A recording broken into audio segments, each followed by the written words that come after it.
I'm trying to figure out because I don't. I think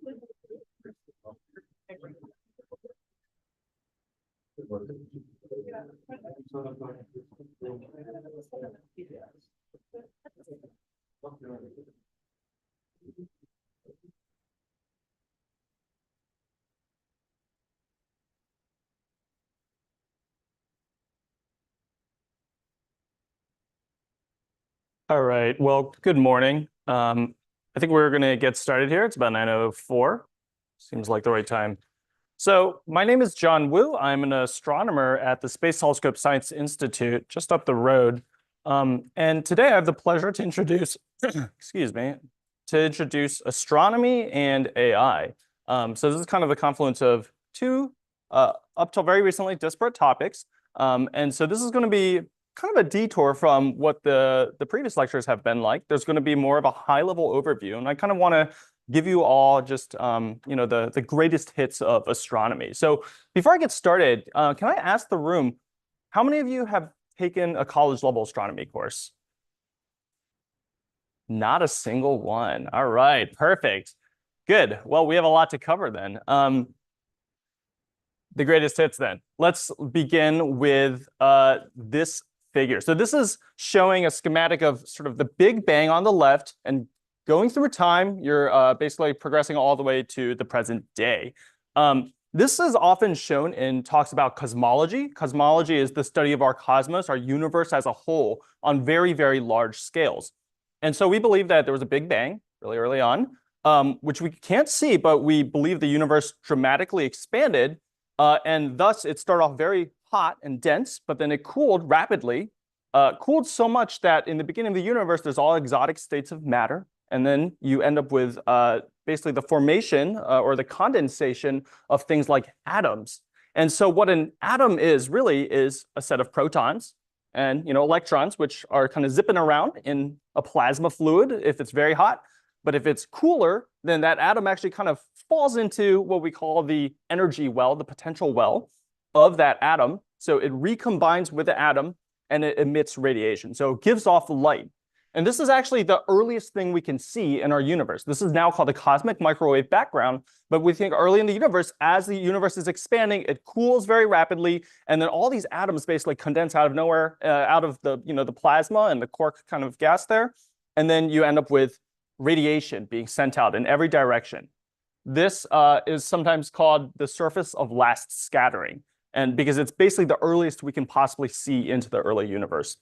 Happened about 380,000 years after the Big Bang. And even though it started off as being radiating in the hard ultraviolet light, so very intense light, stuff that would burn your skin right now at about 91 nanometers, the universe expands. And what that actually does is it causes radiation and stuff like that to lose energy.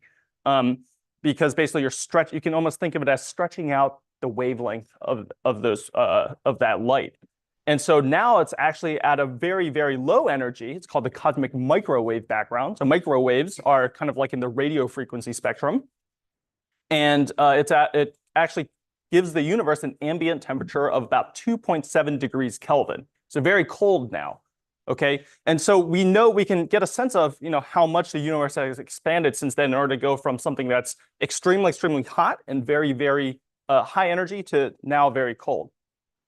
What happens, and I'm going to show a simulation of this in a moment, is that you basically have what sometimes people call the dark ages. Basically, nothing is really happening. Gravity is causing matter to condense over large scales, but eventually that gravity causes gas clouds to form, clump together, and then undergo runaway gravitational collapse. And when you get enough gas in one place, you actually create the formation of stars, right? Stars are when you condense gas into these little balls, which are so tightly packed that they can cause nuclei, which normally want to stay away from each other due to electromagnetic repulsion, but they are able to basically crash into each other and undergo nuclear fusion. And that nuclear fusion actually generates a lot of heat and a lot of radiation, a lot of energy, right? Nuclear fusion is actually what a star is characterized by. So fusion is basically if you have protons or hydrogen in the early universe, you fuse that together, you get helium. You get helium, you can fuse that together and get beryllium and eventually carbon and oxygen and all the sort of heavier elements. Stars can also be thought of as factories that create these heavier elements out of the primordial, that is the early universe, hydrogen. In the beginning of the universe, you can't have really, high energy, or sorry, heavy elements, but you basically can create them in stars. Okay, so these stars now start, what do they do? In this case, you can see all these bubbles here, and you see this term, reionization. These bubbles are when stars sitting in this dark void, of just gas, neutral gas, they start to ionize, or basically they start to blast away all the electrons that are bound to all the hydrogen gas that's floating around here. And it actually unbinds all those electrons. And so because those stars are giving off immense amounts of radiation due to their nuclear fusion processes, they can kick those electrons back out of the atoms, and then you end up ionizing the universe over time. Basically, you create these bubbles, and the topology of exactly how this undergoes is not well known. It's actually an active area of research. And then you end up ionizing the universe. And the most interesting thing about that is that when the universe is ionized, it's transparent. You can actually see through it. Like we can go and see through it much more easily. If it's neutral, in this case, in the dark ages, it's actually opaque. And that's because you have all this gas lounging around. And if you're trying to look through it, that means a photon has to be able to arrive into your, into your focal plane, into your eyes, or into your detectors in the telescope. But that's not possible to happen if everywhere is full of this neutral gas. So this represents what we call a phase transition in the early universe. Okay, and then we continue to basically form stars forming galaxies, and the galaxies basically kind of continue to grow and evolve, and I'll say a little bit more about that in a second.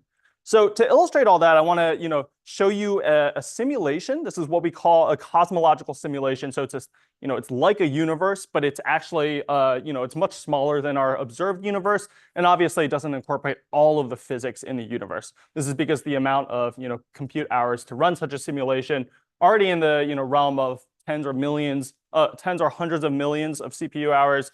It would be very infeasible to continue scaling this up. So as always, there's the trade-off between how much compute you put in, the resolution of the simulation, and how big the cosmological volume is. Okay, but this is a cosmological volume. I just want to orient you first. So in this main panel here, this shows the gas, basically this hydrogen, mostly hydrogen gas that I was describing. Down here, actually, you get a perspective of dark matter. I'm not going to say anything about dark matter, except that it constitutes about 80% of the mass in the universe. So it's the majority of the mass in the universe. And as such, it only interacts, as we know, gravitationally. So that means that it sets the backbone of where cosmic structure ends up landing, right? All the other gas, which is the minority, wants to go and sit on where the dark matter has carved out, the gravitational potential, and it sits in those wells. If you're used to thinking about lost landscapes, I make this analogy a lot. Lost landscapes to me are often like gravitational potentials, and I just like to think about trajectories of things, and they want to go and settle in, in where the dark matter wells are, just as your optimizer wants to find its way into the bottom of a lost landscape when performing some sort of optimization problem. And okay, so that's the dark matter. No more about that. Don't ask me any questions.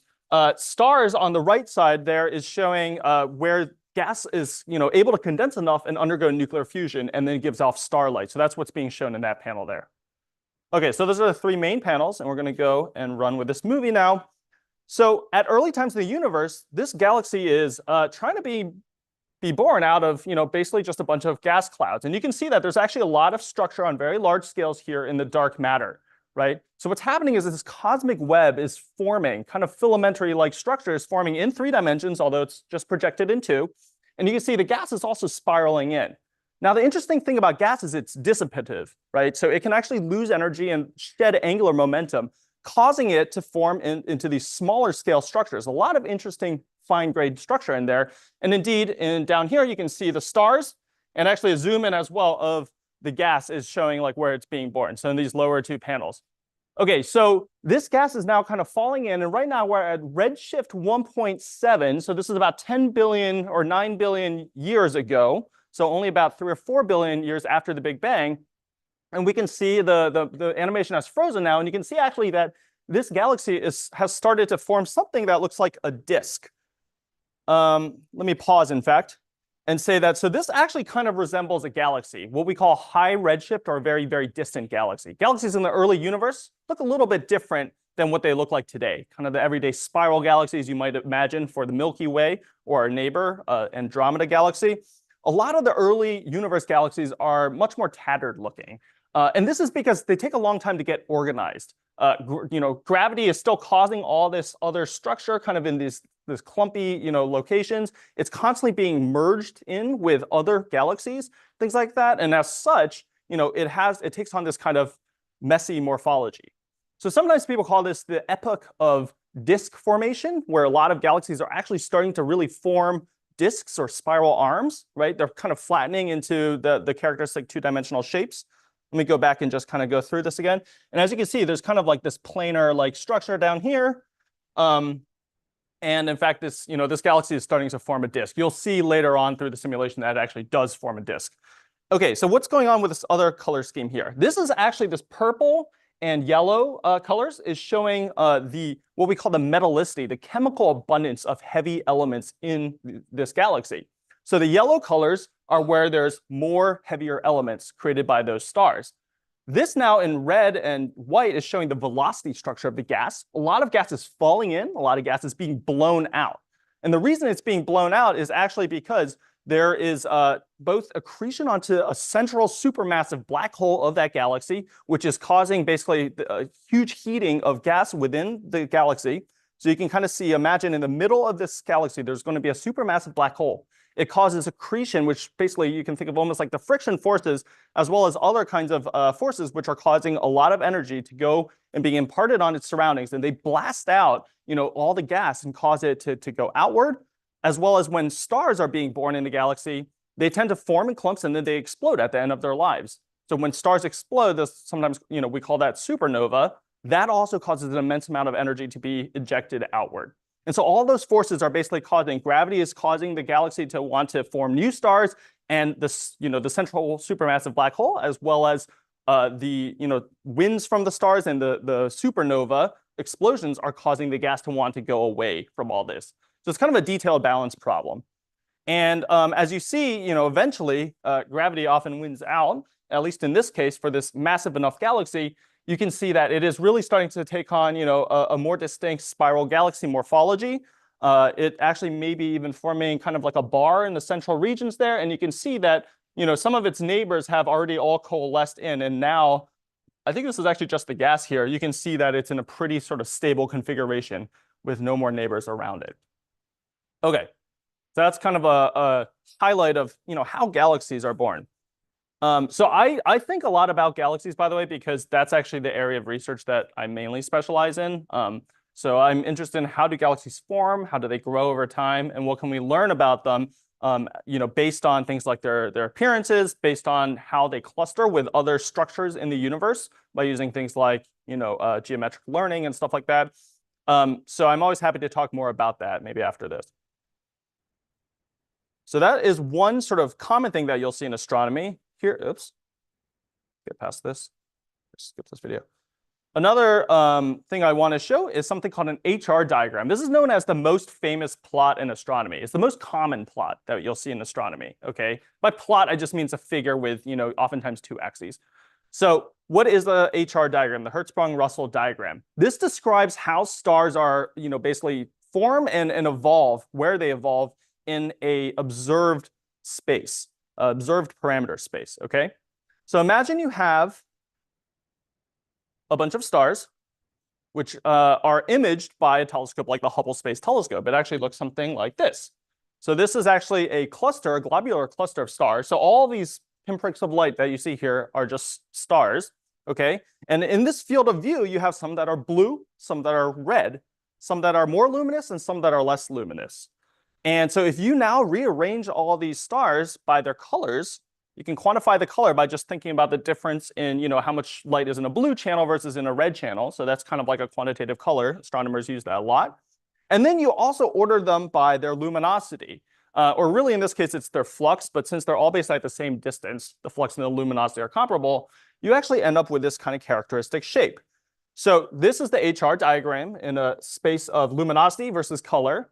Main sequence stars are shown here. So by main sequence, we basically mean, So main sequence is basically this big sequence of stars right here from the lowest mass stars. Low mass stars have less gravity, basically are less able to form, very, very hot, they're less able to basically fuse very, very heavy elements, and they also burn sort of at a cooler temperature.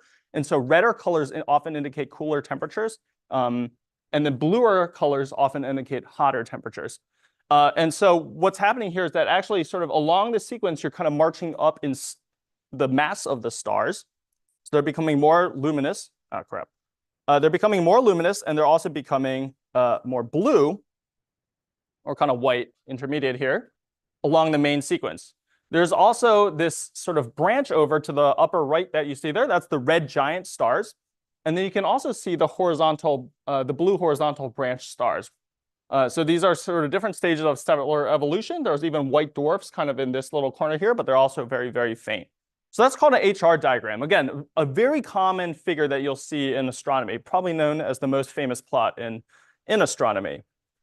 So at this point, I want to make a distinction. Basically, just thinking about astronomy, the way that we think about physics, we think about statistical inference and learn about the universe is kind of different in astronomy than in some other types of fields.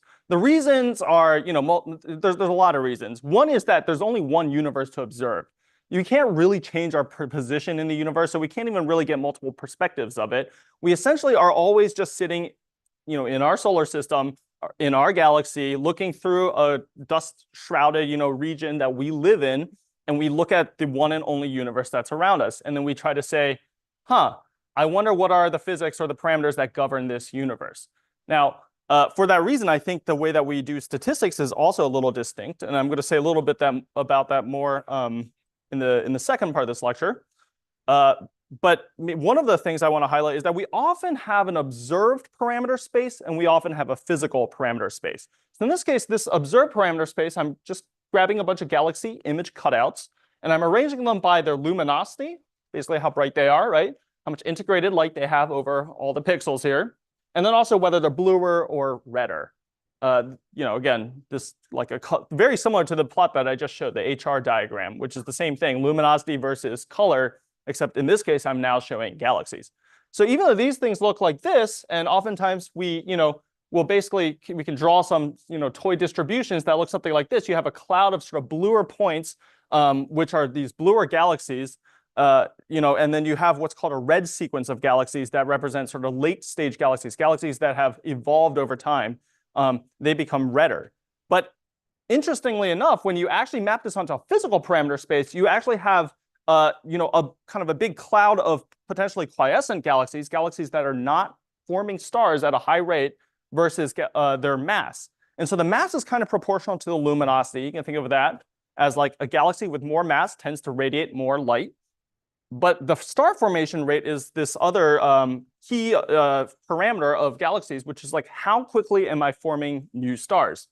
And that star formation rate kind of maps onto this observed parameter space in a sort of a opposite way. So redder galaxies often indicate low star formation rates. Bluer galaxies, will have higher star formation rates. And the reason for this is because when you form stars, there's a bunch of high mass stars, and a bunch of low mass stars. The high mass stars will tend to die very quickly. They burn through all their fuel. They live fast, and then they blow themselves up in timescales of just about 1 million years. Very, very short on the astronomical timescale front. Meanwhile, the very low mass stars can live something like 1 trillion years, right? So they can continue to outlive all their hot and bluer colored massive star counterparts. So once you form some stars and you stop forming stars, what happens is all the blue sort of massive stars die away, and all you're left with is the redder colored stars. Yep, question? I mentioned what? I'm sorry. Yeah, million years. Few million years. Yeah. Like our years. Yeah, that's right. A few million years. That's in trillion years. Yes, trillion years. Yeah. So okay, right. Right. Good question. I said 1 trillion years. Yeah. Good catch. So the universe is 13.8 billion years old. There are lots of lines of evidence that support that. When I say that some of these low mass stars can burn for trillions of years, this is a model expectation. So we understand the physics, to some extent of how, these stars are continuing to evolve. And, if they basically are just burning hydrogen, that is fusing hydrogen into helium at a very, very slow pace, then they will be able to sit around and just continue doing that for essentially 1 trillion years. Like they could, and some stars, some very low mass stars can just basically sit around and do that for the entirety rest of the universe. Not very interesting. Does that answer your question? Yeah. Yeah, so just to be clear, they're not currently 1 trillion years old. We expect that they will live 1 trillion years or so. And they will outlive all of their blue stars. And so eventually, if a galaxy stops forming stars, it will basically kind of fall down into this quiescent part of this plot. And so oftentimes as you see galaxies, what do? They actually hop around. They sort of rise up onto this star-forming sequence of where galaxies are kind of growing. And then they every now and then, once they lose enough gas, they basically fall into this quiescent pool. The confusing thing, though, is that when we observe them, they're in this color sort of luminosity space. And it's actually really hard to untangle this kind of pileup of things that are in this redder space. That is, there's this red sequence of galaxies, but galaxies basically, they can't be arbitrarily red. They eventually just only have old stars, and we call these red and dead galaxies. But they can basically, have this non-trivial mapping between the observed parameters and the physical parameters. That's all I'm trying to make here. That's the only point I'm trying to make with that. Yes.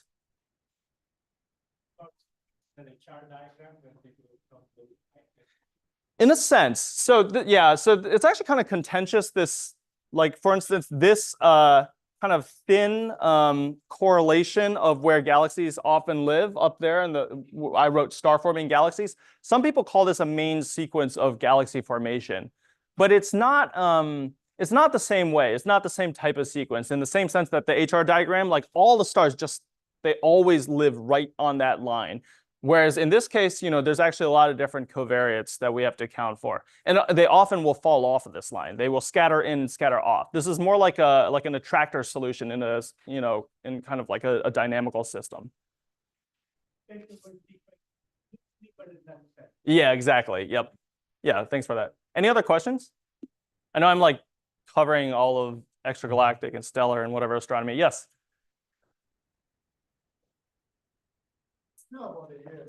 Yeah. Yeah, we can extrapolate. How do I know what? Like the shape of the extrapolation. Oh, yeah. Mm-hmm. Yeah. Yeah. So in a lot of stars, we actually understand the physics quite well. It's because, what they're doing is they're really just collections, like in the simplest sense. Let's say you have a very low mass star in the early universe. All it does is it just has a bunch of hydrogen atoms and you put them all together, right? So that hydrogen becomes now a kind of a plasma of protons. There's a lot of electrons that are flying around and whatnot. And within there, now interesting things can happen, I'll say that. But in general, what all you're doing is turning that hydrogen into helium. And you're continuing to, there's basically a cycle of nuclear fusion that can happen in there. And at some point, especially with these very low mass stars, they cannot burn heavier elements because the amount of gravity that they need in order to get like 2 helium atoms to collide is actually, significantly more than to get 2 hydrogen atoms to basically fuse together. So this is kind of getting into the nitty-gritty details of stellar nucleosynthesis and nuclear fusion and so on. But what the point is, though, like actually at its core process, if you don't take into account like annoying effects like convection and certain things, which we know exist in certain stars, the atmospheres of certain stars, but for many stars we can model reasonably well, or at least we understand exactly what physics are at play here, we can actually just say like, oh, this thing enters essentially a steady state fusion kind of thing, and it's just continuing to do that. And we expect that it will continue to do that for 1 trillion years because all it has is just a pile of hydrogen to burn. Does that make sense? Yeah. Oftentimes, and this is kind of an interesting point, actually, I should say, is that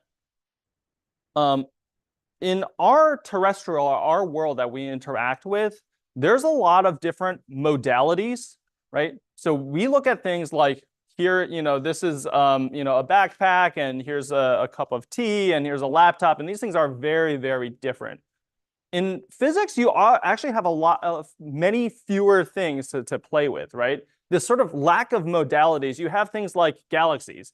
Galaxies are, spiral, sometimes they're elliptical, but they're kind of all just galaxies. They actually undergo many of the same physical processes. And so the way that we think about these kinds of problems is often quite different than the way that we think about, tackling problems in, say, machine learning as a whole, computer vision, et cetera.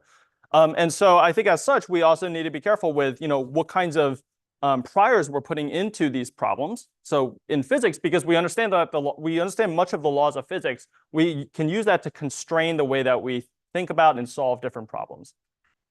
Any other questions? Yep. In all of astronomy, what are the goals? There are many. Yeah, there are many. I think there are a bunch of core goals that I'm not really going to touch upon. There are sort of like the big questions of like, what is the nature of dark matter? What is the nature of the expansion of the universe and its current accelerating pace? There are questions about what happened in the very, very early times in the universe. Like, for instance, can we start to understand things before the surface of last scattering? There are sort of methods of doing that. And then there are other more complex questions, things like galaxies are, there's actually a lot of physical processes that we expect are determining how they grow and evolve. Can we actually understand all of them and see which ones are sort of most prevalent, right? A galaxy, as I mentioned, is kind of this competing, it's growing due to the competition between, it's constantly trying to blow itself apart, and its gravity is trying to fuel, new additional formation of stars. And this is actually this makes it a very sensitive problem to a lot of different types of physics. So do we understand the physics, well enough to be able to model those kinds of things? And then there are always the more unknown unknowns. There are a lot of like things that we just simply don't even know where to start looking. People who are interested in exoplanets want to look for signatures of life on planets or moons or whatever, things around other stars. So that's another sort of active area of research. And so these are all very big questions. I would say that right now we're on the frontier of having AI-assisted discoveries in different ways. I'll say more about that later. And we're also coming up on an age where there's a lot of new telescopes that are coming online. So instruments are getting kind of more powerful, and that often will fuel another wave of discovery. So I think some of it will just be an idea of like creativity will let us kind of determine what are the problems that we can solve, given the new instruments or the new telescopes that become available. Yeah, thanks for that. Any other questions? Really, anything goes. Yeah. James Webb later. A little bit. I'll actually, in the second half, I'm going to mention a little bit about Space Telescope Science Institute and its role. And then more maybe on the impact of the current theories of formations of galaxies and so on, which the observation, as I understand it from amateur perspective, it somehow challenges the current models of formation of galaxies and so on. So I'll say this. So the James Webb Space Telescope can see in the infrared wavelengths, and because again the universe is expanding and things are receding away from us, that means that light that was emitted at the time in the ultraviolet or the optical or whatever actually gets redshifted, it gets stretched out into the infrared, and so we can start to see those now with the James Webb Space Telescope, or JWST. We are always learning new things whenever we learn in a new region of observational parameter space. Basically, every time we look somewhere new, we find new stuff. So I would say that it is true that there are interesting new challenges that have appeared. For instance, we are finding accreting supermassive black holes all over the place at far more, basically more than we expected, or at least more than we know how to model physically. But actually, in fact, it actually partly solves the problem, because we actually know that all galaxies have these very, very massive black holes in the centers, and we actually don't know how they got so massive. So the fact that we're finding them is an interesting, support of the observational evidence that those supermassive black holes exist, but we're not really sure how to cause them to get to such a high mass so early in the universe. There are things like that. Because I've heard it, but it's just the popular opinion. I think that it might challenge the age of the universe like more dramatically than just a statistical, let's say? Yeah, so the question about challenging the age of the universe. I'll say that probably 99% of professional astronomers do not think that it poses any challenge to the age of the universe. There are certain things that make for really interesting news items or press releases, and that's definitely one of them. It's kind of a complex topic, right? But I don't think that it really causes or necessitates a revision of our theory of cosmology. So oftentimes what happens is cosmology. Okay, so there's actually, let me just say one more thing.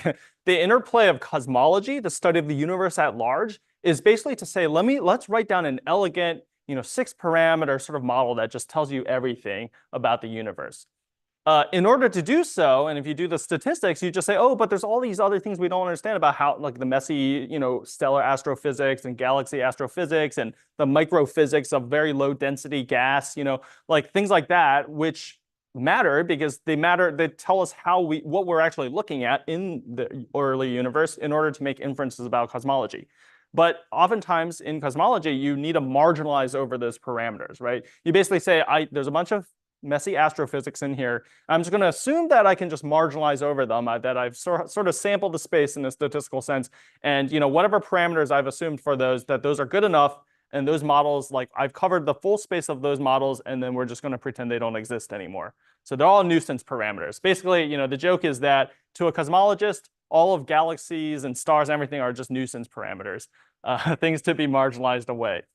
That definitely makes it easier to write down an elegant model. But you also, in some sense, you have to really be sure that your model parameters are correct. And oftentimes what happens is if you take the age of the universe and you say, oh, well, we understand all of galaxy astrophysics, but in fact, we have a systematic discrepancy, right? If galaxies are fundamentally, let's just say they give off more red or light than we ever thought they did because of something, then failing to account for that will cause major shifts or major biases in the way that we do parameter inference in cosmology. So I know I'm like jumping in and out of like very detailed in the weeds to like kind of big picture stuff. So again, I'm always happy to chat about this more at length, just on a more casual front as well. Any other questions then?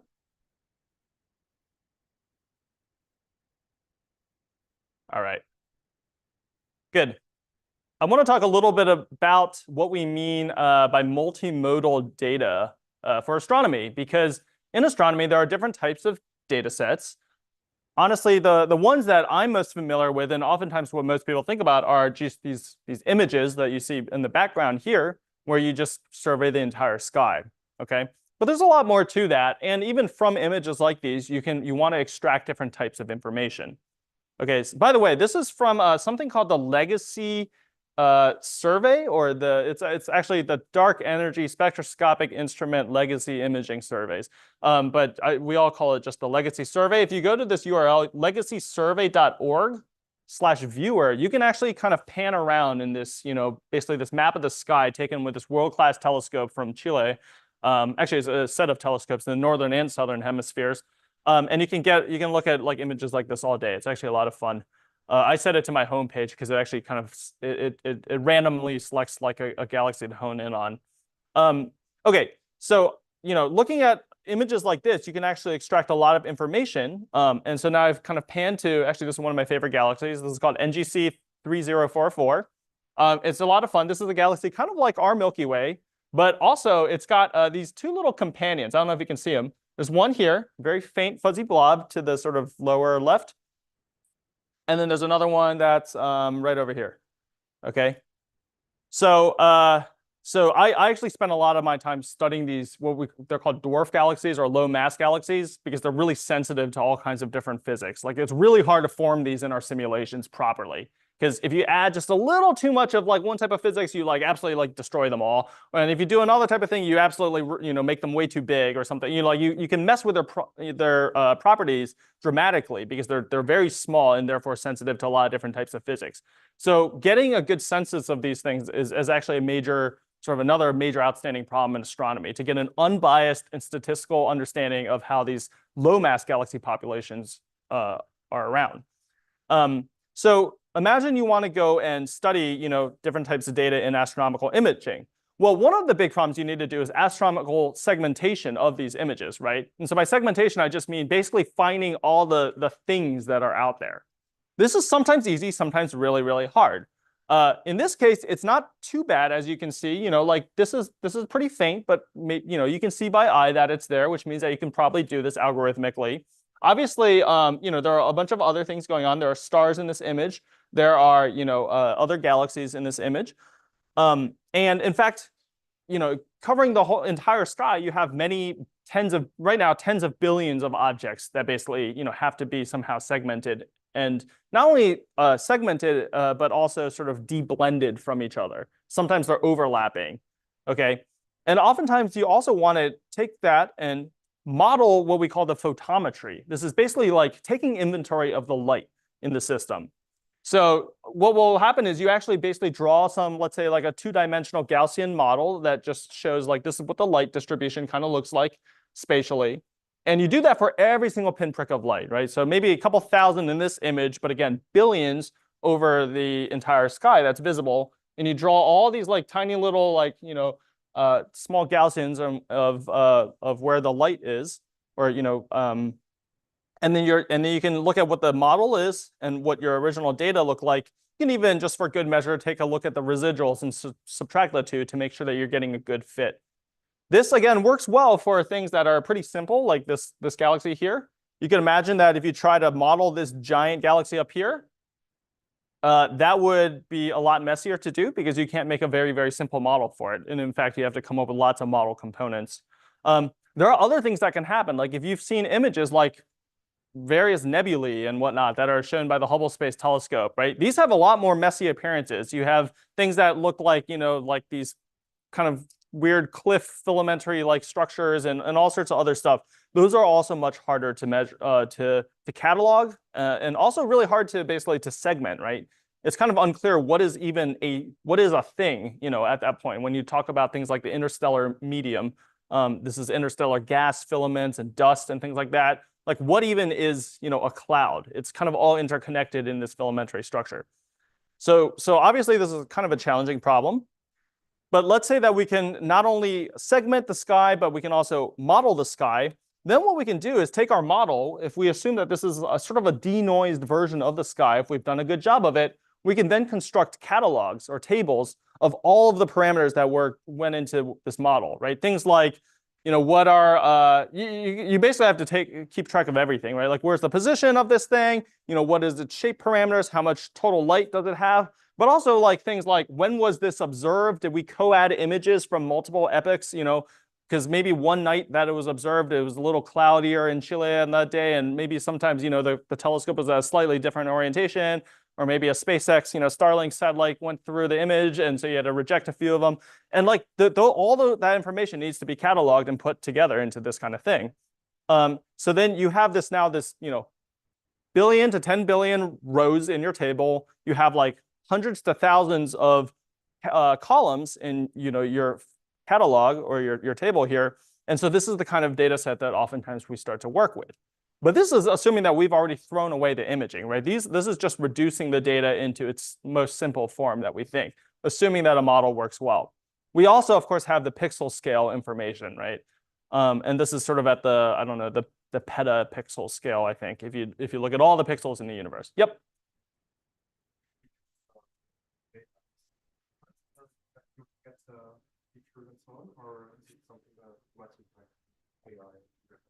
Yeah, so it's automatic. It's not usually done with AI right now. Generally, what happens is that, as you can see, so right now, this is sort of the easy regime. Most of these things are not overlapping with each other, which means that you can sort of model them independently and quickly scan, right? You can do an iterative process. There are a lot of different algorithms that people have designed, which have been used for, you know, at this point, decades, and we're constantly getting better at them. Now, when things start to get tricky is actually as we get more and more sensitive telescopes, you end up being able to see, you know, deeper. Basically, you can see more and more stuff. And actually, I'm going to show kind of an illustrative example of that in a bit. And when that happens, you actually end up having to basically jointly fit a whole bunch of different things. And in fact, if you have really good vision, you can actually see that there's in this galaxy, there's actually like a little blip of light right there, which gets, oops. which gets neglected. It's not in this model. And so when you go to the residual, it's like showing up over there. I don't know if you guys can see that. So that's an example. Yeah. So that's an example of when, your model is failing a little bit, right? Just because the segmentation didn't catch that little, it wasn't able to find that little peak in the light distribution. And so maybe this is where we can use more like computer vision like techniques or AI or something, to really do a better job of this. But the jury is still out. This is definitely an outstanding problem, and you want to be able to do this at scale, right? Like you want to be able to do this for tens of billions of things. And so running, really expensive AI like, model is probably not probably not feasible right now. Yep.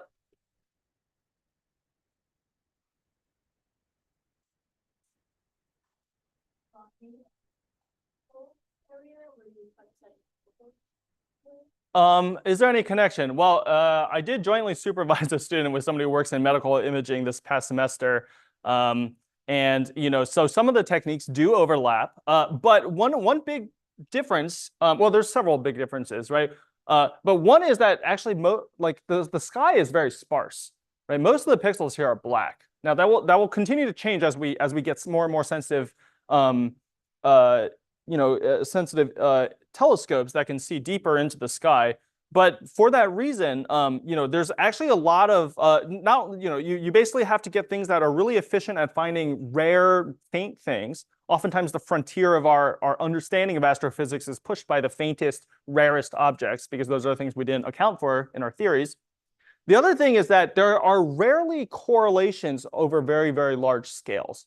So techniques like convolutional neural networks with small kernels actually work reasonably well in our field, maybe in a way that in medical imaging you might not expect, because you might expect more global sort of connections, things that like a transformer model or some other sort of thing would work well. So for instance, like my inductive bias, I don't know if you guys are familiar with the term, but my inductive bias is basically based on the nature of our data, is that things like vision transformers are ill-suited for astronomy, and that's because you're sort of losing out on the fact that you don't expect there to be very long-range correlations. These are like so far apart that and not only are they really far apart, they're also at different distances from us. You're seeing them all in projection on the sky.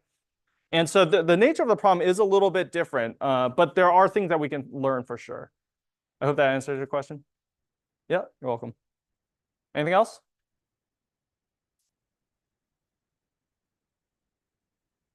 Okay, let's see where we're at. Oh yeah, good. So this is sort of the state of the art of astronomical imaging. This is just really on a random patch of sky, circa 2000, turn of the millennium. Okay, so this is something called the Sloan Digital Sky Survey, probably one of the most impactful wide area surveys. The first time the first time at very, very large scale when the sky was digitized and not just kind of recorded on photographic plates, therefore on pixels, could be archived very well. And also, it was sort of cross-matched between this data set and a couple of other data sets that really made it very valuable for all sorts of general science. This is really like, you can think of this as almost the birth of like large-scale big data in astronomy.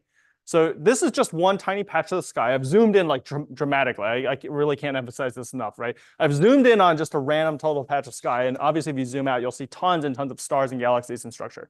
But even in this image, you can see a couple of galaxies, a couple of stars, perhaps, if you're able to recognize. The galaxies are the things that are just more extended. They're bigger. OK, but this is, and in fact, a lot of machine learning papers were written with this kind of data. Yeah, what's up? Yes, good. So this red, green, and blue sort of pattern is just noise. Yeah, so that's mostly shot noise. So Poisson distributed noise. Yep. And you'll see, so if we sort of advance about 15 years, this is from the legacy survey, basically what I just showed before. So kind of, and this started, in earnest about 10 years ago. So you can see, sort of just flipping between the two, that galaxies are starting to take on more of a resolved appearance. That is, you can see more structure in them. You can see in the background things are actually popping out of this noise, out of this speckled noise that you see there. And there's just there are more images and there's a lot more structure that you can see in here. And then if you fast forward a little more, there's something called the Hyper Supreme Cam survey, which is actually very similar to an upcoming astronomical survey that's going to begin next year. Basically, one of the biggest efforts by the United States ground-based astronomy program, which is called the Vericy-Rubin Observatory. The Rubin Observatory is basically, yeah, it's going to start taking images that look a lot like this next year.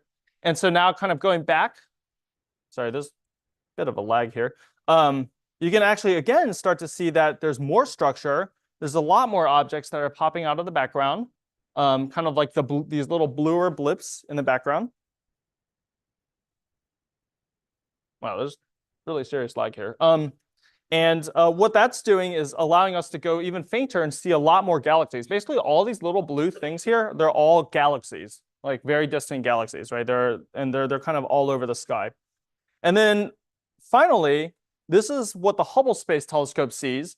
And it's actually kind of comparable to what we're going to start to see across very, very wide fields of sky with what's called the Roman Space Telescope.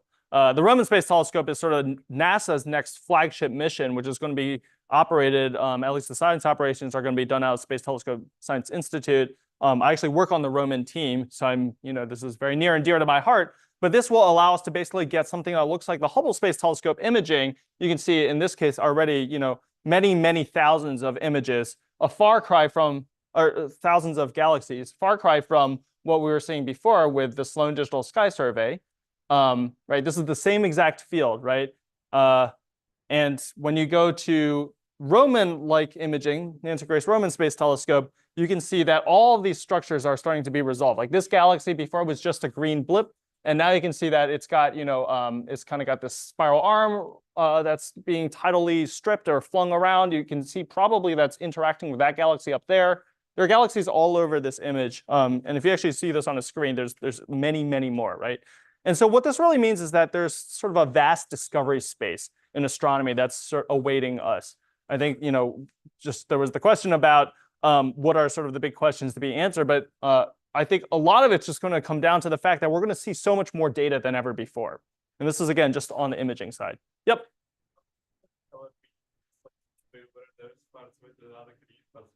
Yeah. So the colors that you're seeing there, yeah, you're going to want to zoom in much more, but it's kind of complicated. They're taken with different telescopes.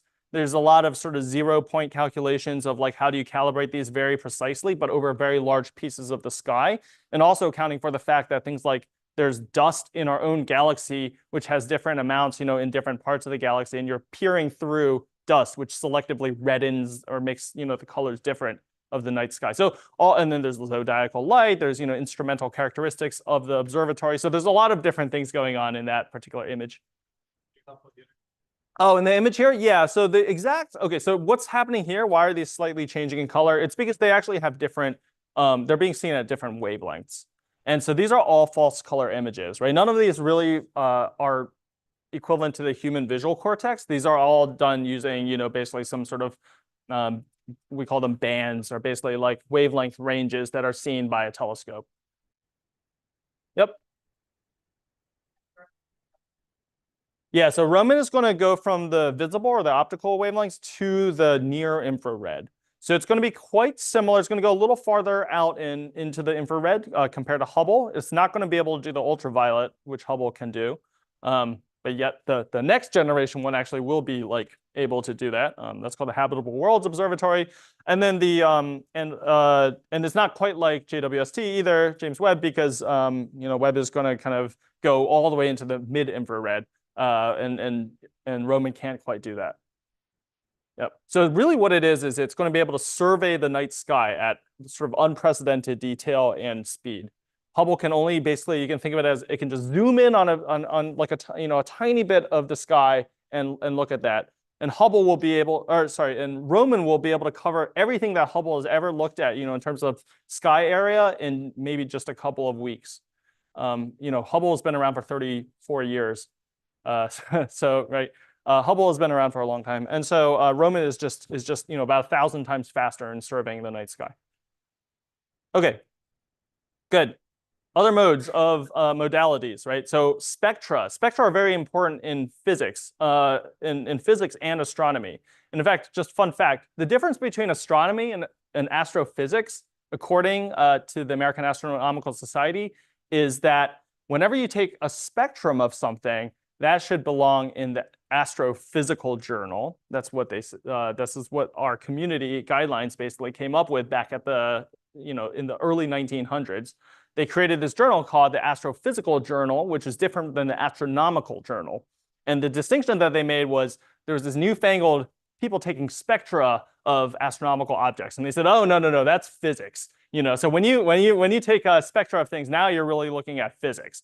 Okay, so what are the physics here? So let's say you take all the light in this this galaxy here, and you disperse it over, let's say, like something like a prism, but something where you're able to separate the different components of light at different wavelengths. Okay, it's not usually a prism, in actual observatories, but you can think of it as something similar. And what you see is this characteristic fingerprint of all of the content in that galaxy, all of the hydrogen and the helium and the whatever other elements, the oxygen and iron and so on in that galaxy, and it basically gives you different intensities at different wavelengths of light. That's what a spectrum is.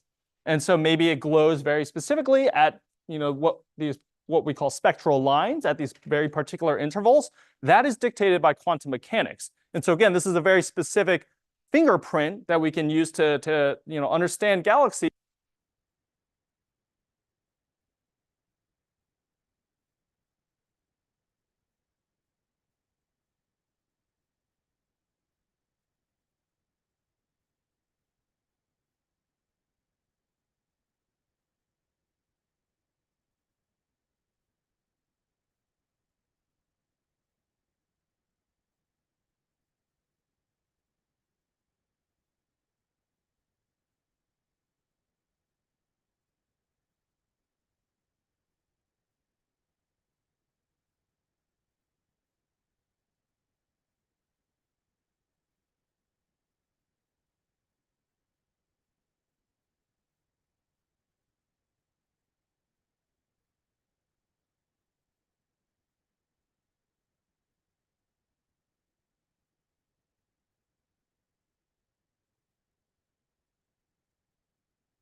Okay, you want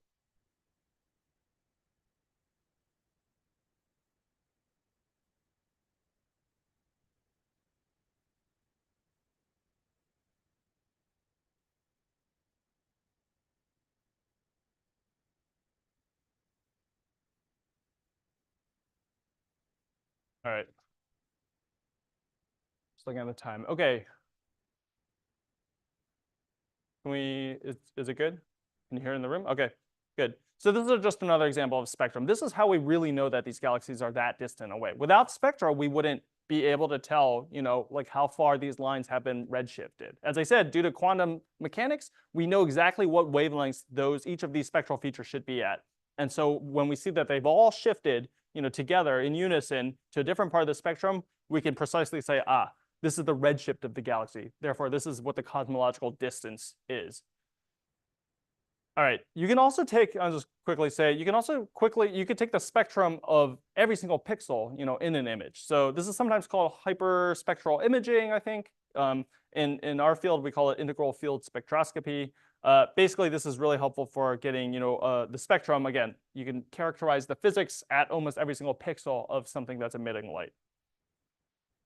Okay, and I don't want to neglect, even though I know nothing about it, time series.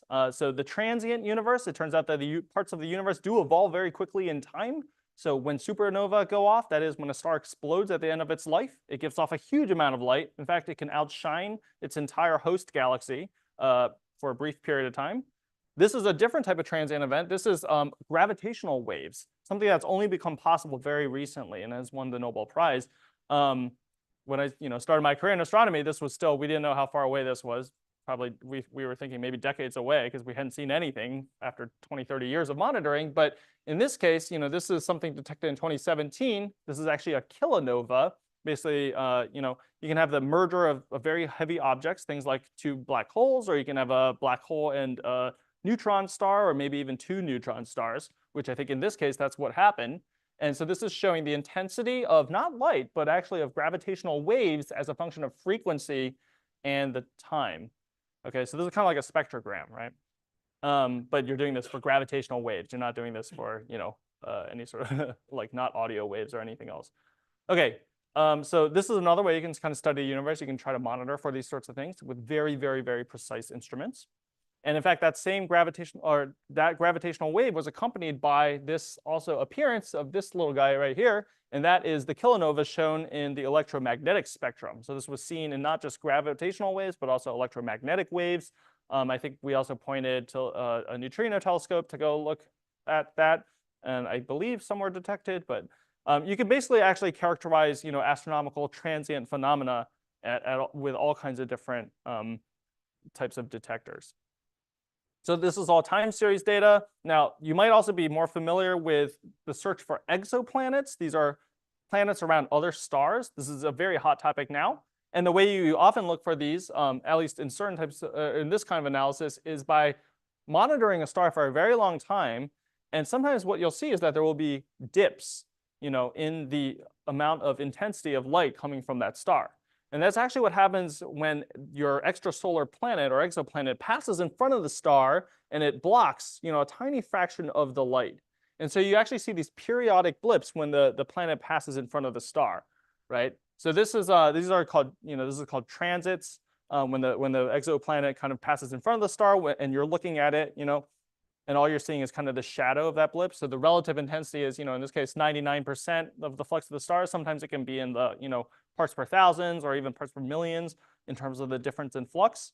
And then if you take that and detrend, you basically wrap around the phase or the periodicity. If you estimate what the period is, then you can actually go and create a transit curve that looks like this. This is now the phase wrapped transits. You can see, put that in hours, in fact, and you can actually start to characterize things like the size of that planet relative to the size of the star and other types of interesting studies. So I don't work in exoplanets or in astronomical transients, but a lot of folks do in the area. So there's a lot of interesting stuff being done there.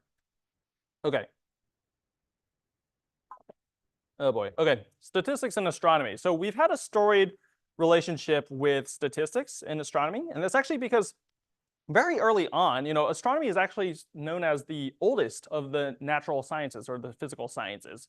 This is partly because, everybody has access to the night sky, at least back in the day. You can all look up, and people are very interested in understanding celestial bodies and how they either moved around or how they stayed put or how bright they were. This was useful for navigation. It was useful for conning political leaders with astrology. It had all sorts of great uses way back in the day.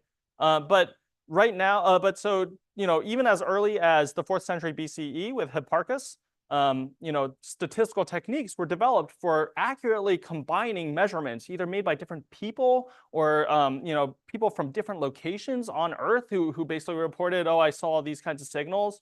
Like people have reported the detection of supernova, even very, very early on. And so statistical techniques, I'm not going to go through all this. I actually kind of stole this slide from one of the pioneers of astrostatistics, Babu. You can see the citation there. But basically over the past, past 5 or 6 centuries, a lot of statistics was developed in order to better understand astronomy. Now, actually, after about 1900, it was really recognized that statistics would be extremely valuable for other things other than astronomy, things like making money, so economics, things like, I don't know if you know, Students' Tea Test was founded by the head brewer of Guinness to ensure that they could brew beer very reliably, even if they take, draw random samples. And a lot of different, developments in statistics took off there in order, for different range of tasks. But, back in the day, though, a lot of this was driven by astronomy. And it's partly because astronomy has, there's a lot of data. The data have weird biases, and oftentimes you want to try to combine those signals, even though they're somewhat discrepant. They have uncertainties. So these are the only equations I'm going to show in this and the next talk. So please bear with me. I just want to give you a sense of what kinds of annoying things happen, right? This is kind of what you learn at the Astronomy 101 course. Okay, imagine you have some source that's emitting some amount of light. It has an intrinsic luminosity, L, which we're going to just assume is constant for all of these types of sources. And we're not trying to study just this one source in particular, but we're actually trying to understand the population of these sources. So let's say that this kind of source, let's just say it's a star, okay? This star always has luminosity given by L, that's constant. Now, if you see that this star is at some distance from you, R, then you know that the amount of flux that radiates upon your detector or your eyeball or whatever is given by F, which is equal to L divided by 4 pi r squared. This sort of 1 over r squared relationship is characteristic of basically the apparent flux that is coming out of a system of a luminosity L. Okay, so what we can say then is r is proportional to 1 over the square root of f, or f to the minus 1/2. But now if you take an assumption that you want to count up the number of objects within this known volume, which is sort of bounded by r cubed, or bounded by r, so you're drawing now a sphere out, and you also assume that you have a uniform distribution of these sources, so n naught, which is the number density of objects, is constant. Then what you end up with is n is proportional to r cubed, right, and nothing else, and then n therefore now is proportional to the flux to the minus 3/2 power. So something that you know to be uniformly distributed in this spherical volume, actually the apparent flux, if you make a cut on flux, if you say I'm only selecting things above a given flux threshold, which is the apparent amount of light that you see, you actually end up with this kind of weird biased distribution of sources, right? Where the differential number counts dn df is going to be f to the minus 5/2. And so this often creeps up in astronomy, and even papers, like you'll see published papers now, they'll fail to account for this all the time, right? And this causes all sorts of like stupid problems, and it's really, it's kind of embarrassing, but it's also just, it's such a pernicious effect that, when we want to study populations of objects, we always want to make sure that we're not being biased. This, of course, makes some assumptions that I just mentioned. F is precisely measured. There's no measurement error. The luminosity has no scatter or very little scatter. And that, again, the sources are homogeneously or isotropically distributed. So just to kind of illustrate that, if you basically have, again, a constant luminosity, in this case now with some scatter at some range of distances, this is what happens if you have a 1 over r cubed sort of volume, constant distribution, right? So most of the volume is actually out at higher distances, right? This is, again, the assuming a uniform distribution in a sphere. This distance is a radius. And so then the mean sort of point here is given by this sort of purple bar, which shows the mean of all those purple scatter points there. But if you make a detection limit, you know, and you basically say, I'm only going to select things above a given flux, you end up with this kind of weird, you know, angled thing. This is this, basically this is the effect I just mentioned. And what this does is it causes upward bias in your detected objects populations, which now give you the wrong luminosity, right? And so what you actually instead need to do is you need to determine what we call a volume limited sample, not a flux limited sample. Your selection must be as a function of volume, which also basically assumes that you're not trying to study anything with the luminosity lower than, you know, some lower bound. And then you can now create what we call this volume limited sample, where we again try to recover an unbiased estimate of the detected population. So in other words, we're going to throw away all the stuff that's out here in that wedge, because we know that that's a biased sample. This is just like, you know, again, this oftentimes in observational astronomy is something you have to account for. Another thing that often happens is that when you have a number distribution, basically you know, a PDF of objects, this n here, which, you know, number of objects, again, we can think of stars, which are greater than some detected flux as a function of flux. This is sort of a common distribution in astronomy. So if you have a power law distribution, you know, go something like a negative power law, you know, what happens is that if you have a detection limit, you have many more objects sort of on the left side than on the right side, right? So any objects on the left side with a little bit of measurement uncertainty, there's many more things that are likely to scatter into your sample at a constant detection limit than brighter things that will scatter out. Again, this is a kind of a pernicious, seems like a really subtle bias, but it can also cause all sorts of problems in biasing your understanding of populations of things.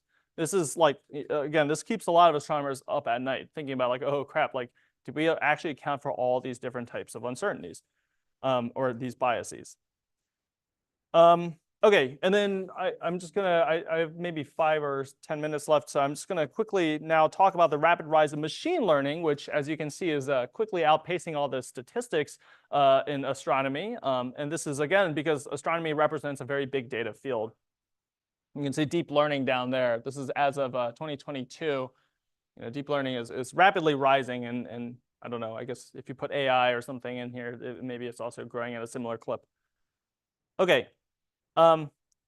This is kind of just this is almost like a brief opinion piece, if you will. You know, a lot of times in astronomy, astronomers spend a lot of time looking at these galaxies and realizing that, there are some interesting heuristics that will help us learn about galaxy physics. So as I said, we learn about galaxy physics by taking spectra of things. We grab spectroscopy of these galaxies. We say, you know, these galaxies' physical properties are correlated with some of their other things that we can get without spectroscopy, things like their appearances, right? So when I say galaxy morphology, I really just mean their appearances, images like this. And it turns out that, yeah, if you look at galaxies that look like this, they tend to be red and dead, that they haven't had formed new stars in a long time. They tend to have, you know, a surplus of, you know, heavy elements and so on. If you look at galaxies all the way on the right there, those end up being actually pretty young galaxies. They're just starting to form. They often have a lot more primordial hydrogen relative to the heavy elements and other kinds of things, right? And they have different dynamics and stuff, different kinematics, right? The gas and stuff is moving in different ways. All those things, typically you would need spectroscopy to learn. Okay, so Edwin Hubble, you know, back in the 1910s, looked at all these images of galaxies and realized, yes, there is a correlation here that I can latch onto, and made this classification scheme. So ranging from elliptical galaxies, very spheroidal, to, you know, some categorizations, which then now split off into things that look more like galaxies with disks or with spiral arms. So on the upper branch, you've got regular spiral galaxies with sort of gradually sort of outward expanding arms. Basically, you can see sort of like I'm forgetting the term now, but like, you know, the pitch angle, that's what I'm trying to think of. The pitch angle of the spiral arms is expanding as you go from SA to SB to SC. Okay, and then same thing with spiral galaxies that have bars. Okay, and their morphologies actually do, you know, map on well with their physical properties. But, you know, circa 15 years ago, Chris Lintott and others realized that actually people like looking at images of galaxies. They're really pretty, right? So why don't we get citizen scientists? That is, why don't we just go and crowdsource, you know, this task of classifying galaxy morphologies, which is very time intensive, to others who might be very interested. So citizen scientists can help us classify that galaxy morphology, which will help us eventually learn about galaxy physics. This is actually super interesting. There's a website now called Zooniverse, which you can volunteer and you can look at things, not just about galaxies, but actually throughout all of sciences. I actually checked yesterday. They even have one on languages and they have some on literature too. But there are basically these usually classification or annotation, data annotation sort of experiments that where volunteers can go ahead and label data for you. You don't have to go and put a bunch of money into Amazon Mechanical Turk or whatever. So Galaxy Zoo was really interesting, and it began 15 years ago, and actually led to a lot of interesting discoveries. For instance, an entire new class of galaxies called green peas were discovered as a result of this. It's a paper from 2009. These green peas are actually really interesting because we actually think that they played a really major part in reionizing the universe, something that happened really, really early in the universe. And James Webb is seeing a lot of these, or analogs of these guys. So citizen scientists can help us classify galaxy morphology, right? Galaxy morphology is telling us about galaxy physics. And then, this is really the big rise of the deep learning era. Sander Dielman, who actually I think is at Google, maybe at DeepMind or something right now, but did a lot of work on these rotation invariant CNNs to now classify galaxy morphologies based on citizen scientist classification. So you have all these citizen scientists who have classified galaxies, and then he could basically give you sort of propagate those labels, also maybe predict their sort of probability distributions, which ultimately help us about the task to learn about galaxy physics. Okay, so this is kind of getting more and more complicated. But my take on the matter is that ML algorithms, these machine learning algorithms, also can just bypass all these heuristics we've made up along the way. Like galaxy morphology is an interesting tool, but it's a classification scheme on something that's not actually like classes. Galaxies are not necessarily classes, right? What you see here is that galaxies actually kind of occupy a continuum of morphologies. They can take on a lot of different shapes, and it's a continuous space. They're not necessarily well separated by anything. This just happens to be a scheme that's useful for us and has been useful in the past. But we are now at a point where we can actually, I think, move forward and just go directly to the interesting physics where we can actually predict the galaxy spectrum, right? Which again tells us about the physics directly from the images themselves.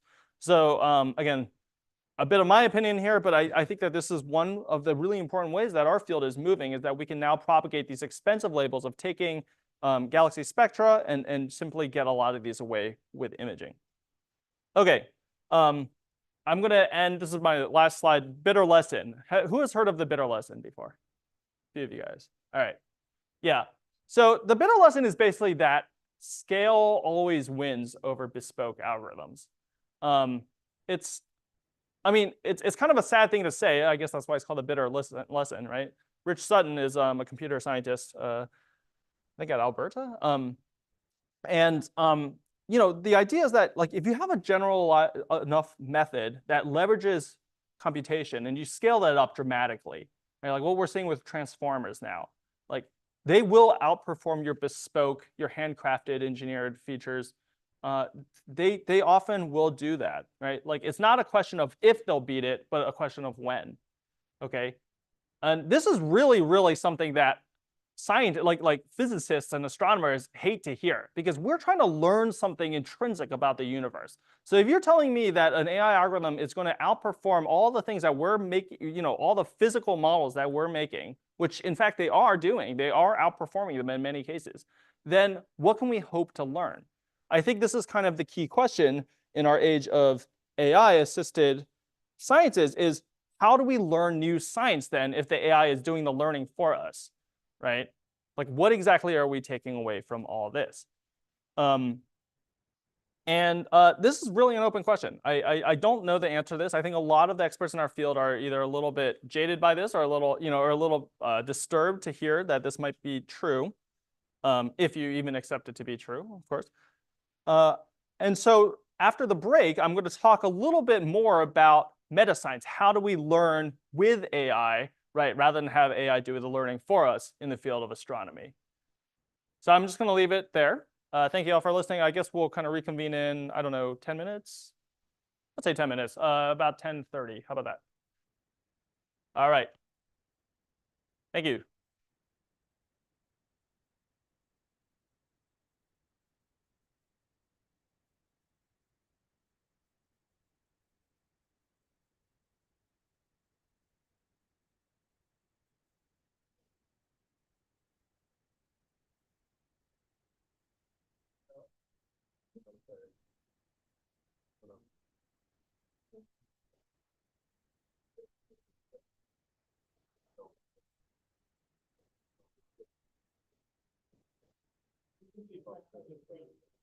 Oh boy, the infinite loop.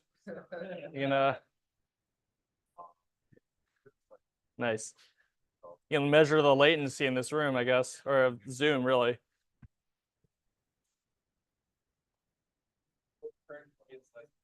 What's that? Recursion.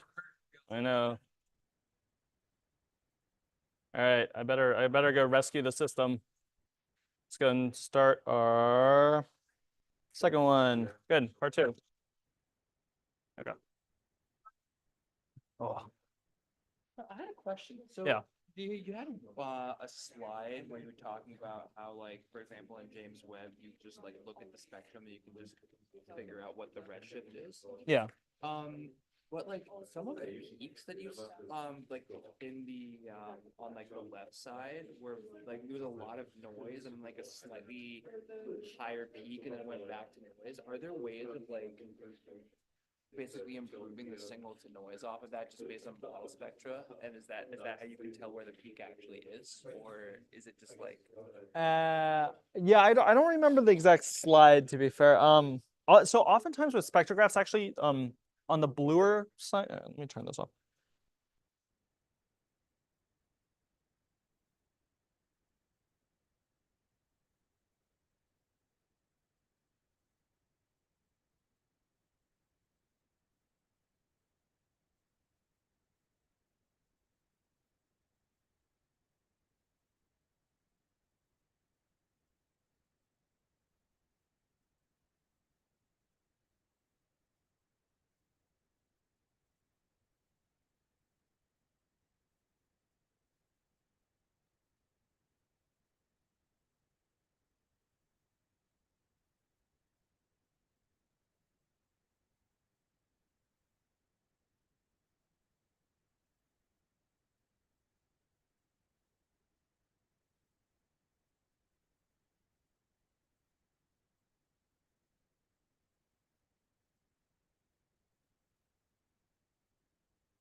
Okie dokie.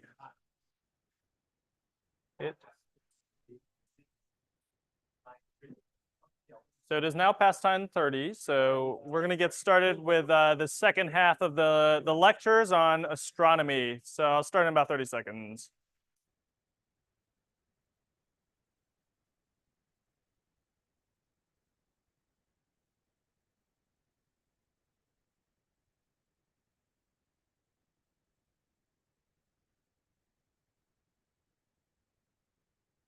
Okay, so in the first half, I hustled you guys a little bit because the title was LLMs and astronomy. I didn't say a single thing about LLMs.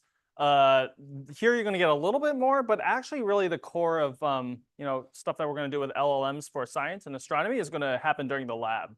Okay, so stay tuned for that. I'm going to introduce a little bit of that here as well. Just try to also jump around from topic to topic. And in fact, the first thing I want to say is actually a little bit more about my home institution. So I'm affiliated with Johns Hopkins, the Department of Physics and Astronomy. My PhD, my background is all in physics, by the way. And then the Space Telescope Science Institute, which is just up here, mostly housed in the Muller building, is just a short walk, about 15 minutes on campus. I think Sanjeev mentioned on day one that there's a nice cafe in there, Karma's Cafe. It's actually really, really good. You can get, lunch for like $7. It's pretty hard to find these days. But what else does Space Telescope have?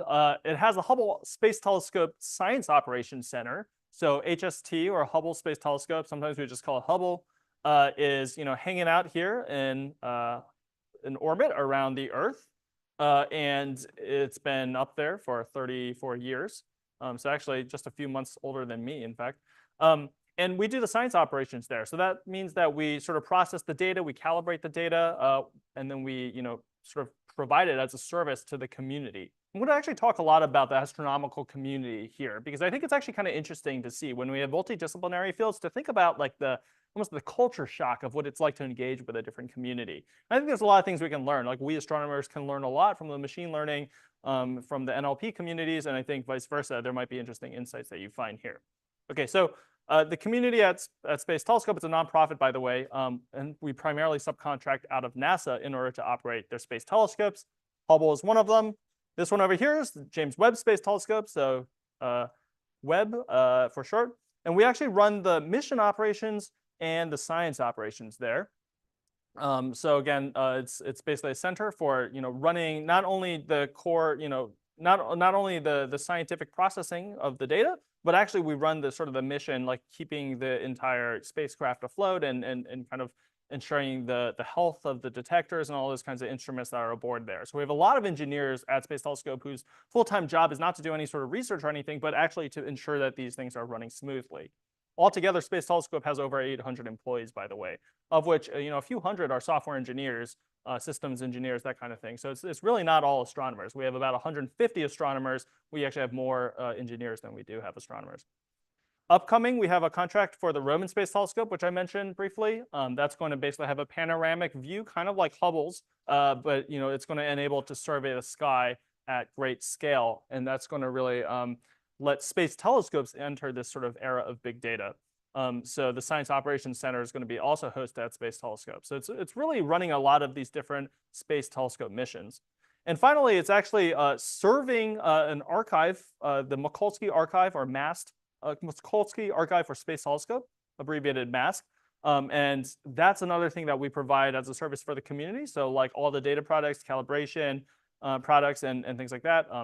All kinds of images you can actually download from mast.stsci.edu. And so that's all sort of being hosted here. Now, Space Telescope actually has a second building. So if you've ever ventured over to the Rotunda building over in Hamden, this is about I don't know, maybe a 30-minute walk. You kind of go north of campus, and then you sort of take a left onto 40th Street. And there's actually, it's a pretty cool little plaza. They do a lot of fun things in that area. My office is in here as well. In fact, my office is, I think it's that window right there. It's in there, and we have another couple hundred of folks working there. But it's a multi-use building, so it's actually worth taking a look there. They have a farmers market on Tuesdays. They have like live music every Friday. They have like there's a whole bunch of shops and a lot of like things you can get a lot of food to eat there. Pretty good restaurant selection. So it's a fun place. But Space Telescope is sort of distributed between these two buildings. Okie dokes. I want to say a little bit about astronomy literature. Oftentimes when we talk about language models, it's useful to think about what even is the corpus of text. I haven't said anything about text yet. So what is text in astronomy? Yeah, question first. I will also cover the sky image assembly, because every time I see the sky image, I'm like, I don't have the estimation of, for example, how many overlapping segments of the picture does it take to actually. Yeah, how many overlaps? Yep. I'm not going to cover that here, but I'll say that it depends on your science goals. You might have different requirements. So oftentimes so in order to basically get all the images to co-add properly, you need to do things like calibrate the gain, what we call the flat fielding as well. There's even things like geometric distortion, because if you're slightly, if you have slight differences in angles and perspective of the spacecraft and things like that, those can all change that. So the calibration pipelines are oftentimes, a lot of empirical adjustments that have been made, over, decades of operations. We realize that these are, the magical hyperparameters that get things to co-add well for, this particular telescope. And that's oftentimes, what's being done there. But different science goals might have different requirements. Like some, you actually just want as much sky coverage as possible, which means that you want minimal overlap, which means that you have less of a handle on how to align, neighboring frames and things like that. In some cases, for instance, at redder wavelengths, if you're looking from the ground, you actually have to look through a lot more of the atmosphere that radiates or basically has all these weird spectral features due to hydroxyl in the atmosphere. So this is kind of a mess. But these kinds of weird small effects can actually cause big differences, because you realize, oh, when I look at red wavelengths, it looks pretty different than when I use blue wavelengths or a greener filter or whatever. And how do I co-add these properly? So it really will depend on your use case. Yeah, thanks for the question. Alrighty, so let me say a bit about text in astronomy. So I figured I would just mention this because I think that this is actually a little different than the case for CS. So in astronomy, you almost always submit to a refereed journal for publication. And so typically this is going to be it's going to be either a letter, which is usually like a high impact short result, something like maybe 6 pages is typical. An article, which is sort of like a regular long form technical manuscript, and that's going to be of order, I don't know, 8 to 25 pages. It really can run the full range of these. I've seen papers, regular papers that are like 40, 50 pages long, which are kind of a slog to read, but it happens, right? I'm not talking appendices. I'm just talking about the main body of the paper. You also have these papers which are called supplements sometimes, and they actually are complementing some data set or sometimes even a software system or something like that. But they often will present sort of a large set of tables or images, and they sort of present a lot of the systematic sort of things that you need to know about that data set. These are kind of the main typical ways that the astronomy literature are organized. There are also non-refereed articles, and this is a lot less common in astronomy than I think in some other fields. For instance, in high energy physics, a lot of things just get posted straight to arXiv, and that's that. That's your paper. But in astronomy, you sometimes have pedagogical papers, things that are just interesting notes that people want to highlight. Those can be posted onto arXiv, but not necessarily submitted to a journal, and therefore they're not refereed. There's no review process. Conference proceedings in astronomy are almost never reviewed, right? So if you submit to a conference proceeding, it often doesn't count the same way as a publication does. It's not like in computer science or in machine learning especially, where you actually get multiple reviewers for conference proceedings or for a workshop paper even. Like in astronomy, basically there are no workshops, and conferences are usually very small, and they're typically non-archival. There are also these things called research notes, which are archived bodies of text. They're usually pretty short, like 2 or 3 pages and maybe just a single figure. These kind of launched because we realized that astronomy was being biased against null results. Actually, a lot of sciences have a problem with nobody wants to publish a null result. But one of the things that we want to do is incentivize people to still publish, things like if they took a data set, they took, like for instance, during grad school, I went and grabbed a bunch of observations of a bunch of galaxy clusters, and I didn't find anything really interesting. What I could have done, it had this thing existed at the time, is to publish that data set anyway and say, we try to look for X, we had this hypothesis, it was wrong, right? And here's this null result. But so that can be a research note where you just publish a single figure and say this is like the experimental design of the problem, but we didn't find anything interesting.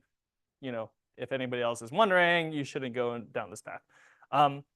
That also exists for other things. People can publish research notes on other types of small things, but again, it's non-reviewed. It's very fast turnaround. They basically get published, or they show up on, they become archived in a couple of days.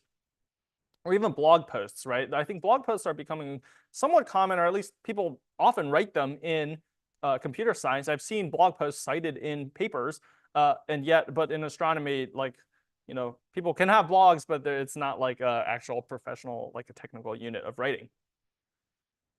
The astronomy journals. So there's a whole bunch of these. I'm mostly going to focus on this first one, the American Astronomical Society journals. So AAS is sometimes what we call it. That is, I'm going to say more about that in a second. There's some journals there: Astronomical Journal, the Astrophysical Journal, Astrophysical Journal supplements. Then there's also, sort of this other kind of ridiculous name, Monthly Notices of the Royal Astronomical Society. Believe it or not, that's a legitimate journal, actually one of the premier journals, very, very old and esteemed journal, the Royal Astronomical Society, which I believe it is housed in Edinburgh. Anyway, they have this monthly notices, and they've been doing these publications since, I don't want to say the wrong year, but it's been a couple of centuries, like I want to say like 16 or 1700s. They've been doing stuff like this for a long time. And then the Astronomy and Astrophysics is another journal that's sort of the mainline journal out of Europe. So these are, generally housed in the US, the UK, and the EU, sort of broadly speaking. There are other journals that we sometimes pay attention to, but not that much, because they're mostly for profit, and astronomers are very averse to publishing in, for-profit journals. So Proceedings of the National Academy of Science, that is not for profit. It's just they don't do a lot of astronomy there. Nature and Nature Astronomy are run by for-profit entities. So actually, a lot of astronomers have a negative reaction to those highly prestigious journals. Same with Science. It's very interesting. And then Astronomy and Computing is another sort of new journal. This is not nonprofit, but it's oftentimes if you want to talk about methods, or you want to introduce some new code or something, and you want to characterize that for astronomy, that actually is a good venue for that. Okay, so this is just sort of a highlight of a bunch of different astronomy journals. I'm going to jump more into AAS journals for a sec, but before I do, are there any questions here? All right. So, actually, yeah. So publication norms. Now, this is also quite different, I think, compared to CS or ML. So typically, if you submit a paper for publication, the editor will look at your paper and make sure that it's. Oh, hi. I'm sorry. Yeah.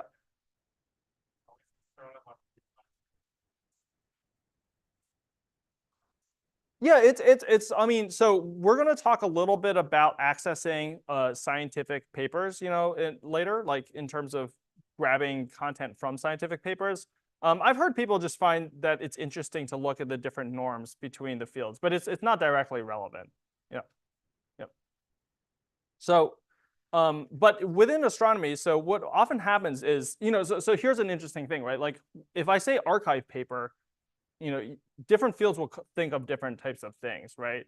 Like in astronomy, you typically will only have papers on archive after they've been accepted, by a journal. So after multiple rounds of review, like at least the old school thought was you only put your paper on archive after it's already been essentially accepted for publication. And that's not always true in other types of fields. So you sort of have a different level of calibration of like, how much do I trust this paper if it's on archive, depending on the field. But typically, like in astronomy, you only have a single reviewer, who then basically will review the paper and give a recommendation to the editor, things like, reject, or essentially marginal reject, which is almost always the case, which is essentially like, in its current form, this paper is not suitable for publication, but I recommend the authors do A, B, and C. This happens like almost all the time. And then there's sort of like a marginal accept, which is like, oh, if they make these minor tweaks, we'll accept the paper. Or technically they can accept it outright, but this basically never happens. Okay. And frequently you just go back and forth with this anonymous reviewer, over the scale of months to basically go and curate your paper. You do what they say, and then they say, okay, well, but now I notice these other things are a problem, or you didn't go into this in enough detail, and then you go and you do that, and you go back and forth. And editor sort of acts as a middle person to facilitate those interactions. This is usually anonymous, usually single anonymous. It can be dual anonymous. I think it would be better if we did more dual anonymous submissions, but in any event, I mean, astronomy is a very small community, so like everybody kind of knows who's doing what anyway. This can easily take 6 months, sometimes 12 months between initial submission to final acceptance of papers publication. And the eventual acceptance rate beyond that initial triage stage, right? If the editor doesn't immediately throw out your paper, it's actually quite high, the acceptance rate, something like 80%. So this is kind of also different, I think, from a lot of other fields, where you often will have a ranked ordering of like, these are the most prestigious journals, I'll try here, and if I don't get it into there, then I'm going to try a second journal, and I'm going to keep trying down the list. But in astronomy, you basically have the set sort of, these are the 3 prestigious journals, the standard journals, and they all have, a high bar, and the idea is that eventually you should be accepted. Now, sometimes authors just will be like, that's too much work. I don't want to do what the reviewer said. Because like sometimes the reviewer will say, just rewrite your whole freaking paper. It's all wrong. Or they'll just outright reject it. But oftentimes if major revisions are required, the authors will comply and will eventually like get their paper into shape. So it's just, this is the way that our field has sort of worked. And I think there are problems with it, but it's kind of an interesting data point.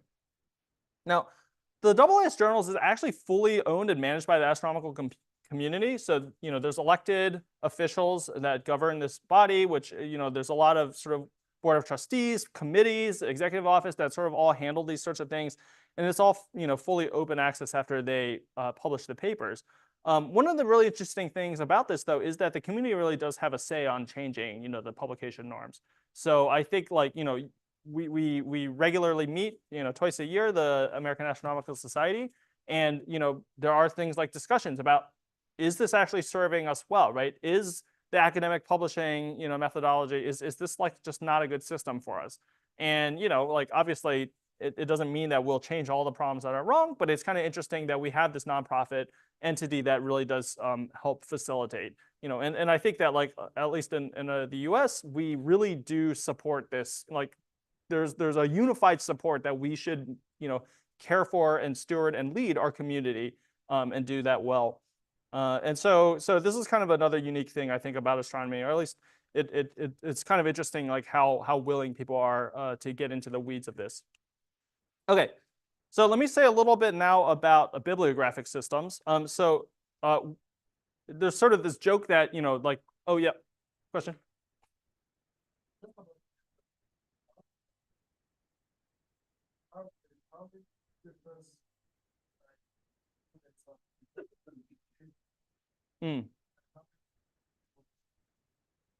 Yeah, great question. How many papers, do students have before PhD and during PhD? The distribution is very wide. It's also started evolving with time. I would say in the last 5 years or 10 years, it's gotten ridiculously more competitive, but I don't think necessarily in a good way. I would say that the median is definitely 0 before PhD, right, as first author. And generally first author is what really matters in astronomy. And then during the PhD, the median is probably like 3 or 2 first author papers. 5 to 6 years. Yeah. Typically a master's in the US is bundled with the PhD. Yeah. So 3 papers during your PhD would be considered a pretty decent, PhD. Yep.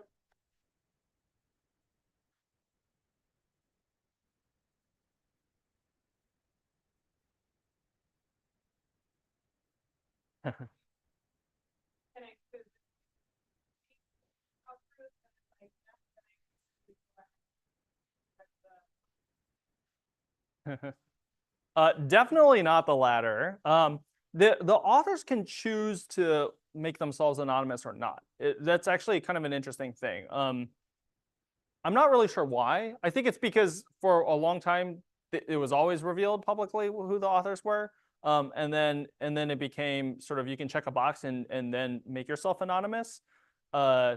again, I'm not really sure why it's like that, but I think this is one of those things that we're actually, there are talks about changing that, right? That the default should be dual anonymous, unless, and the reviewer is always anonymous, right?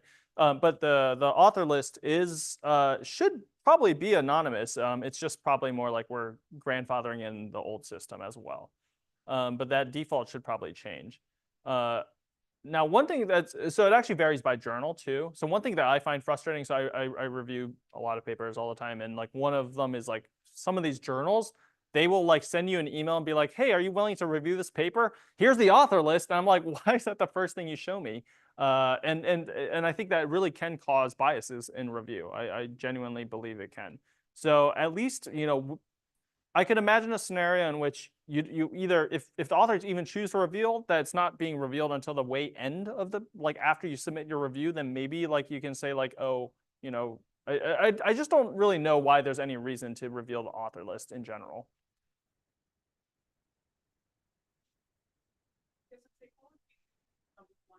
Yeah. Yes. Mm-hmm.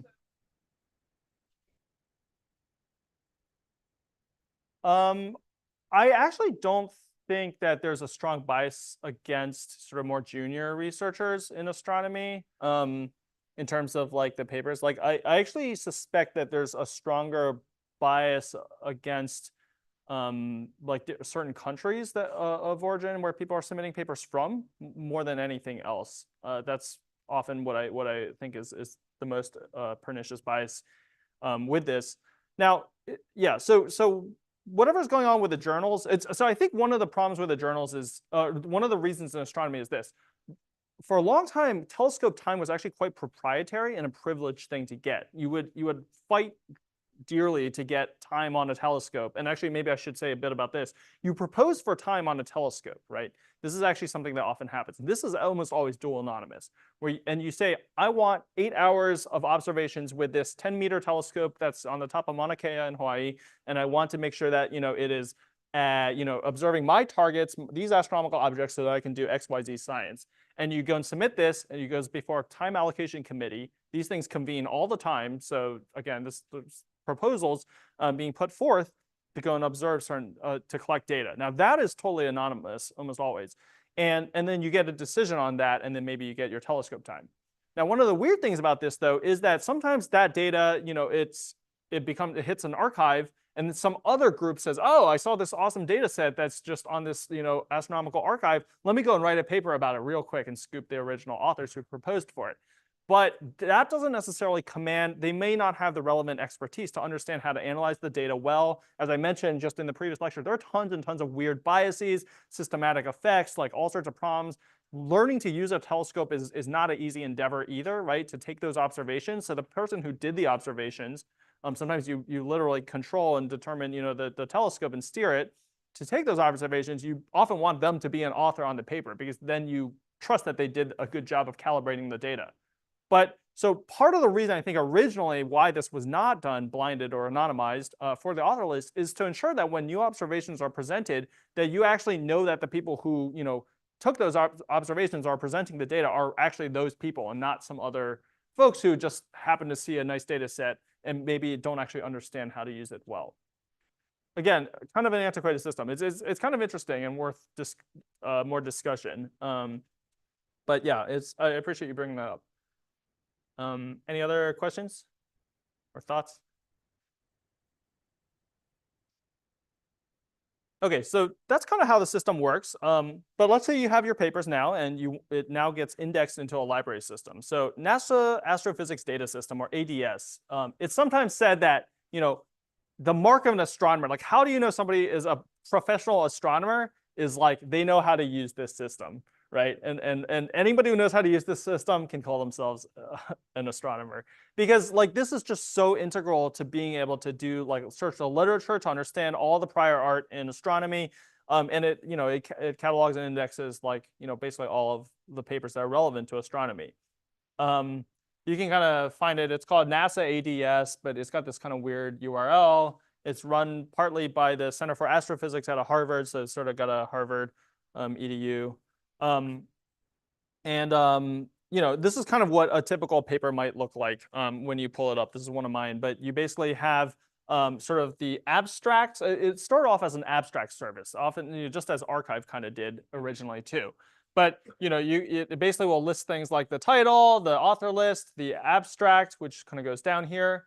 And then on the left panel, there's a bunch of other stuff like the citation graph. You can click around and quickly access papers that are either cited by or referenced within the paper. You can look for similar papers and stuff, but nobody ever clicks on that. And you can also look at things like you can export that citation to a BibTeX or whatever so that you can easily link to it in your upcoming papers.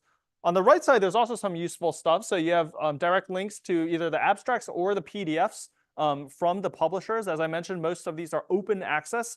So you should be able to access all the PDFs rather than going through some paywall, at least for all the community-supported journals.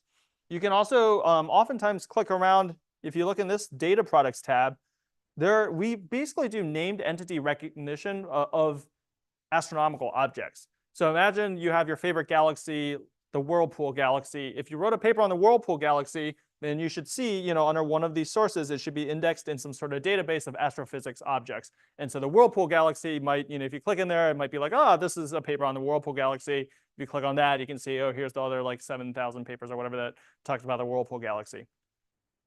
And so anyway, so it's just very handy. I'll also mention that the PI, basically the sort of the lead of NASA ADS, is going to give a plenary lecture on this and some other things, of course. So Alberto Akamatsu is, I think, coming in mid-July. So he can tell you all the wonderful, great things and how they built ADS and, it's decades of serving the astronomical community. Okay, now, but here's one thing, right? So my name is John Wu, sometimes in publications abbreviated as J. Wu. You might guess that there's a lot of J. Wus in the different sciences, and maybe some of you guys are also, have this problem. And so if you do a search list of author, John or Wu, John, you have 6,000, plus results here. And if I did J. Wu, I think it's like 50,000 results, right? Just within ADS alone. But there is something that a lot of astronomers use called ORCID, ORCID, which is just kind of a way of keeping track of your scholarly identity. And so this one's a little out of date now, but anyway, so this is like, my ORCID number or whatever, and you can actually see like it's actually only going to pick up on the papers that I've published already and that have, this ORCID ID with it.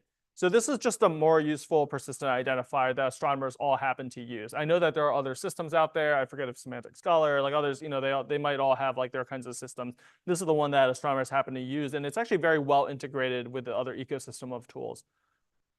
So, you can look on here and you can go and find my email address and see where I worked and stuff like that. It's yet another thing like a CV to keep track of. Okay. Let me go and actually talk about LLMs now, sampling of LLMs that have been applied to astronomy. So a bit in the beginning, just going to talk about astronomy literature. And then at the end, I'm going to say just a bit about multimodal foundation models that are analogous to the LLMs that we use outside of astronomy that have been used for our types of data. So way back in 2021, the NASA ADS team decided to fine tune a BERT-like model, so bidirectional transformer model, and apply that to astronomy. So now, of course, BERT doesn't do next token prediction. It does the masked language modeling, training, and it's also can be optimized for next sentence prediction. These were more common, in the era of training BERT-like models. So the NASA ADS team basically grabbed all of the astronomy text out there, which is actually only about 4 billion tokens or 100 million sentences, depending on how you sort of chunk that up. And so AstroBERT has, of order 100 million params, and they were able to go and fine tune this model. I think the initial goals of this were to do better sort of paper recommendations and do some fine tuning on named entity recognition and being able to scrape the astronomical literature. But obviously this being published in 2021, this was a fast-paced era where I think models were getting bigger and better, and it was starting to also be realized that the neural scaling laws of transformers or of other types of models would be an important way to check against how well you're able to fine-tune your models. So 4 billion tokens really across all of astronomy really is not that much. So it's just worth keeping that in mind when we think about, different techniques for, to pursue NLP or large language models for astronomy. Astrolama is sort of a more recent example of this. I know some of the folks involved with the astronomy team here are involved with the Astrolama endeavor. So this is like towards specialized foundation models, fine-tuned for astronomy specifically. And so what I'll show, I just grabbed one of the figures from the text here, which shows, it's kind of in the upper panel. This is basically just showing pairwise cosine similarity of 2 random snippets of text from 2 random abstracts. And what you're basically finding is for blue, which is GPT-3 embeddings, and then for red, you're seeing the Astrolama embeddings, the specialized fine-tuned but much smaller model, is that you're actually seeing greater diversity in the Astrolama embeddings, right? So they're sort of spreading out over there's sort of a larger distribution of pairwise cosine similarities, which is whereas for GPT-3 it just says, oh, but all astronomy is kind of related to each other, which is fair to say because it's meant to be more of a general purpose semantic search. So in this case, the authors can say that this at least gives you more fine-grained embeddings for astronomical concepts. Another thing, this kind of illustrates the example a little more clearly. So if you're an astronomer, you would recognize that papers 1 and 2 here, astrophysics, gyrokinetics, kinetic and fluid turbulent cascades in magnetized weakly collisional plasma, versus another paper, which is comment on modified Coulomb law in strongly magnetized vacuum. Okay, so they both have the word magnetized. One is the American spelling, but the GPT-3 cosine similarity score is very high. But if you're an astronomer working in these fields, you'd actually recognize that these are actually pretty different topics, right? In fact, the second one is probably not even related to astronomy at all. That's more like physics.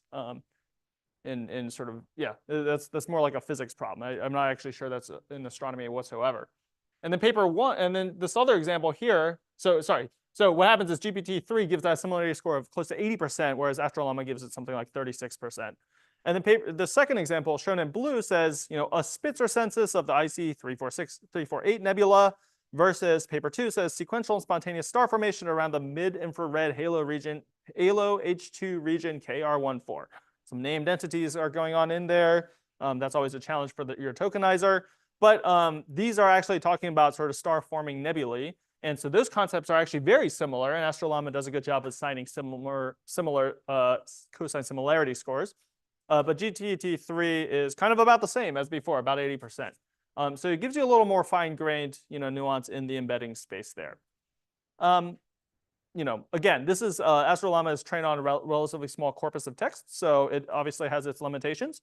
But one of the other things that kind of came out of this work was Astrolama Chat. This is kind of an instruction-tuned model so that it can answer QA pairs, question and answer pairs about astronomy questions, which were sort of generated by taking the actual astronomy papers and then having GPT synthesize questions and answers for them. So that sort of is a more conversational model. You can actually ask it proper questions. And there's actually like a Hugging Face endpoint that you can play with that if you want. Yeah, so and a number of members on our team, the Astronomy LLMs team, have been involved in this kind of work. So definitely chat with them if you want to learn more. Oh, okay, yeah. Actually, I'm going through this very quickly. So then I just want to talk about multiple modalities too. So you can actually do things like clip, this contrastive pre-training method of 2 different modalities, and you don't have to do this with just text. You can do this with any 2 encoders that go and share into a similar latent space. Okay, so in our case, if we're interested in astronomical images, but we also want to align them with spectra, you can actually learn encoders for both of these. So in this case, this is kind of like a transformer-based model, and here you're going to use some sort of either a vision transformer or a CNN or something like that, and you can actually have them encoded in the same space. As usual with CLIP, this is based off of CLIP algorithm, where you're basically looking to match the pairs together and separate out the non-matched pairs. and ensure that they come up with similar latent representations. The idea is that the shared embedding space actually tells you something about the physics of these two objects. So this galaxy, actually, this is the spectrum of that galaxy, right? Yep.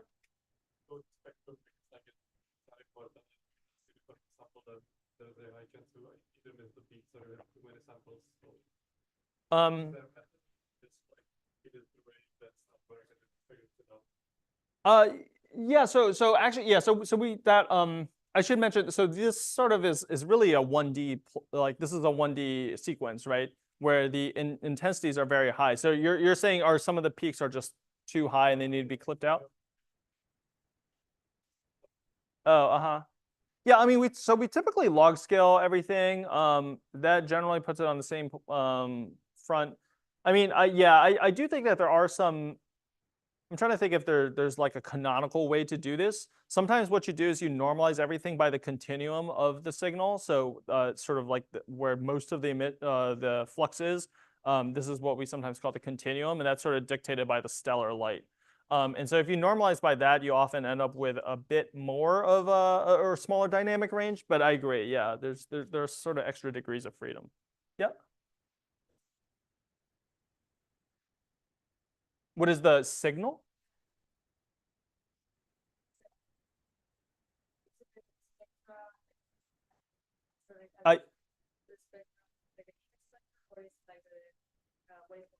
Yeah. So right. So okay. So what we're doing here is like let's just look at the red boxes.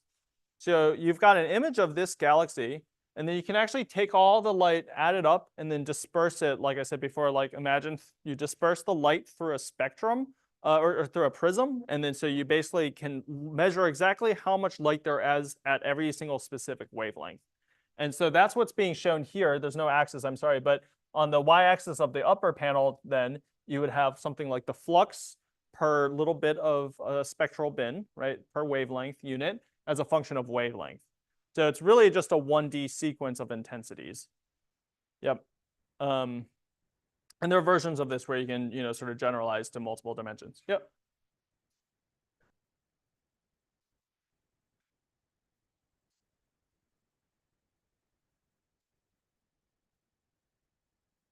Oh, because I already did that, and this needs to be a new paper. No. Yeah, I mean, no, I mean, yeah. I did the thing that you just described, which I think has a lot of good use cases. Now, one of the things that you can do here is actually you can sort of sample from the latent space, or maybe even if you have a sparse sort of representation of this, you can maybe still be able to index into that latent space and grab out corresponding spectra if you have an image. That's usually going to be the kind of case you have here. But yeah, no, it's a good question. I mean, there are probably also hybrid approaches where you're doing both. Yes.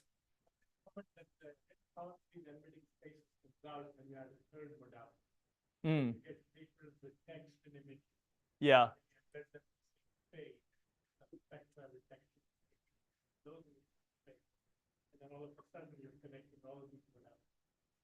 Yes. No, that's a really good point. Yes, if you can get a third modality like text, that would be extremely powerful. Now, I know this first author, Francois Lanous. They wanted to do this, but the amount of paired or triplets of data is actually very expensive to collect and to get all those in the same space. So right now, it seems like that's the biggest limitation is we need to annotate more data or ensure that they're put together. But I agree. I think that would be a really powerful representation. I should. Yeah. And in fact, so I think I mentioned Galaxy Zoo earlier, or the Zooniverse Citizen Science Project. So another thing that they have is actually for a lot of galaxies, the citizen scientists could have either put up originally started as hashtags for each different types of galaxies, just like different types of feature representations.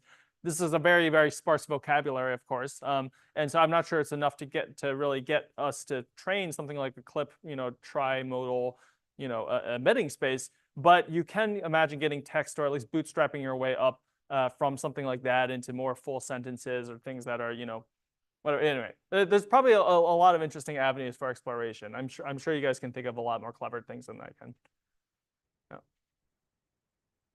And so one of the use cases then is shown on this right side here is like imagine you actually only have this this wait, hold on, sorry. Oh, in this case, yeah. So you have so imagine you have this image. I'm trying to think of which one is actually meant to come out here. Yeah, so imagine you have this image, right? Images are cheap. If there's one takeaway you should learn about astronomical data, it's images are cheap, spectra are expensive. So oftentimes you want to get spectroscopy of things in order to, again, learn about the physics of that thing. And so here's an image, right, of a galaxy, and it's being put through the encoder, and then you can do, whatever your favorite similarity search in that embedding space and yank out this candidate spectrum. And then actually from that candidate spectrum, this is, the attempt to do zero-shot learning of new galaxies. If you trust your embedding space and basically the spectral encoder, then you can actually just take that spectrum outright and then derive a bunch of physical properties for that galaxy based on that spectrum. Now, in practice, it's a very tricky business. It's going to be really hard to convince astrophysicists to like believe the kinds of results that you get. But there's no reason why it shouldn't work. Scaling this up, if you have good, high-quality paired data, and you've tested out on your validation sets and things, like we do expect this to be a useful and valuable technique. So I think that this is something that moving forward we're going to want to do with just totally like new frontiers of data. Yep. I guess you can't the scientists give it an image, and it tells and the system gives him back a spectrum and says this is the spectrum of the image. The scientist will be like, obviously no, this is made up. But if you say this is a spectrum of a very similar object, like get inspired by the spectrum. Yeah, no, that's true. That might not be as much. Yeah, no, I agree. The framing is important. I mean, a lot of the endeavors of using AI in science, using machine learning in science fields is a question of framing, right? And I think there is, there's a very real fear that, people will apply ML in sort of just random ways that they don't really understand, and AI, same thing. And so I think that like being able to be very clear about what it's doing and explicate that, I think is also a good way to build trust for our community. Again, I'm talking a lot about community, but I really think that, for a lot of folks, like a lot of the folks in this room, like you guys are leading the charge in building trust for these kinds of AI models. So it's important that you know how to communicate that trust as well. Yep.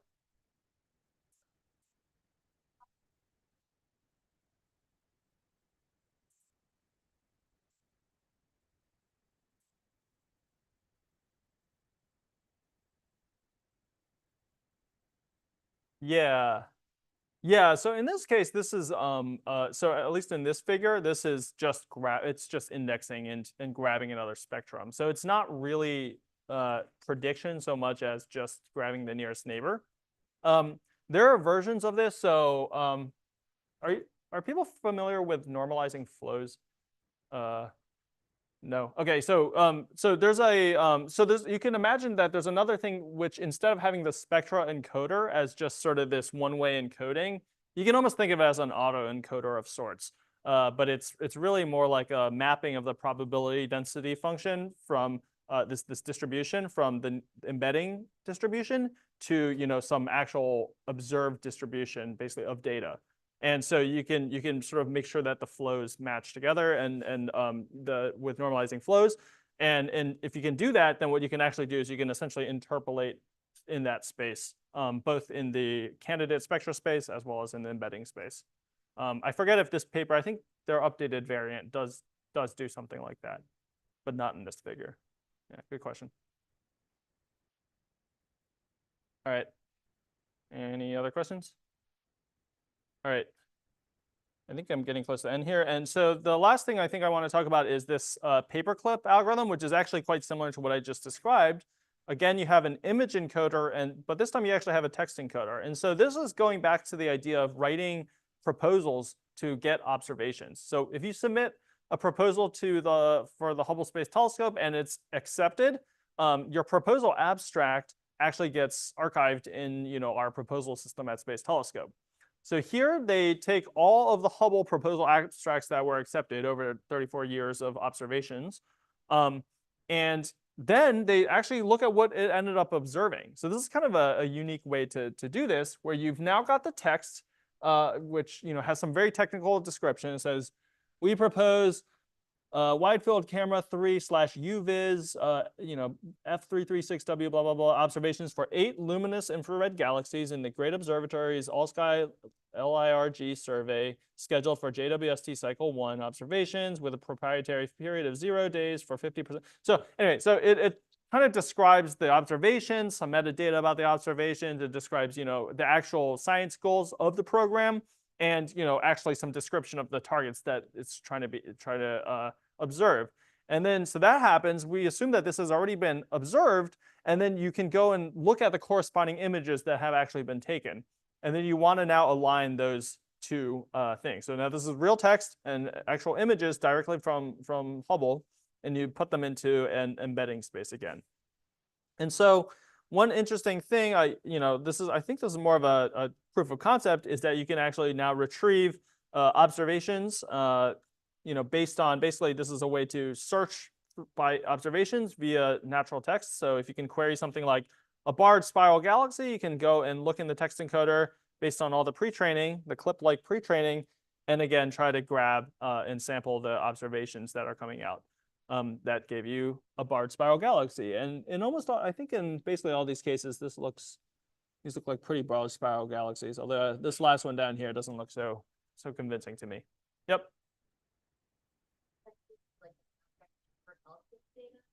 Yeah, in a ways, yeah.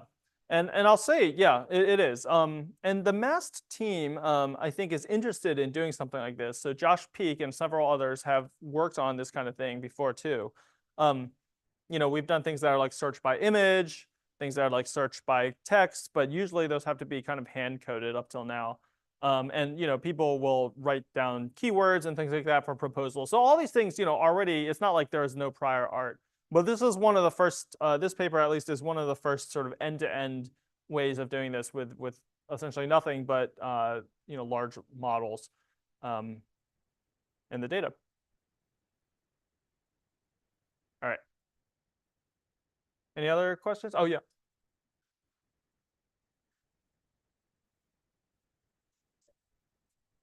We're really limited by actually the amount of data. Like we just don't have that much data, right? Because all these proposals and things like this have been painstakingly written by humans, and then these time allocation committees, like we spend 40 hours or something reviewing these proposals, right? You basically take an entire week and you sit with a group of other people in a room, now on Zoom or whatever, and you just read hundreds of these proposals, right? Maybe not hundreds, like dozens, to maybe hundreds depending on the panel. And we do this not only for observations, by the way, but we do review panels, for all sorts of different things, for giving grants, for promotions, whatever, life of faculty member. But you end up, the things that end up getting accepted and archived in this system is pretty small, right? So I think that's the big problem, is it's really hard to, you want to come up with a data efficient way of constructing these representations. I think it's still an outstanding challenge.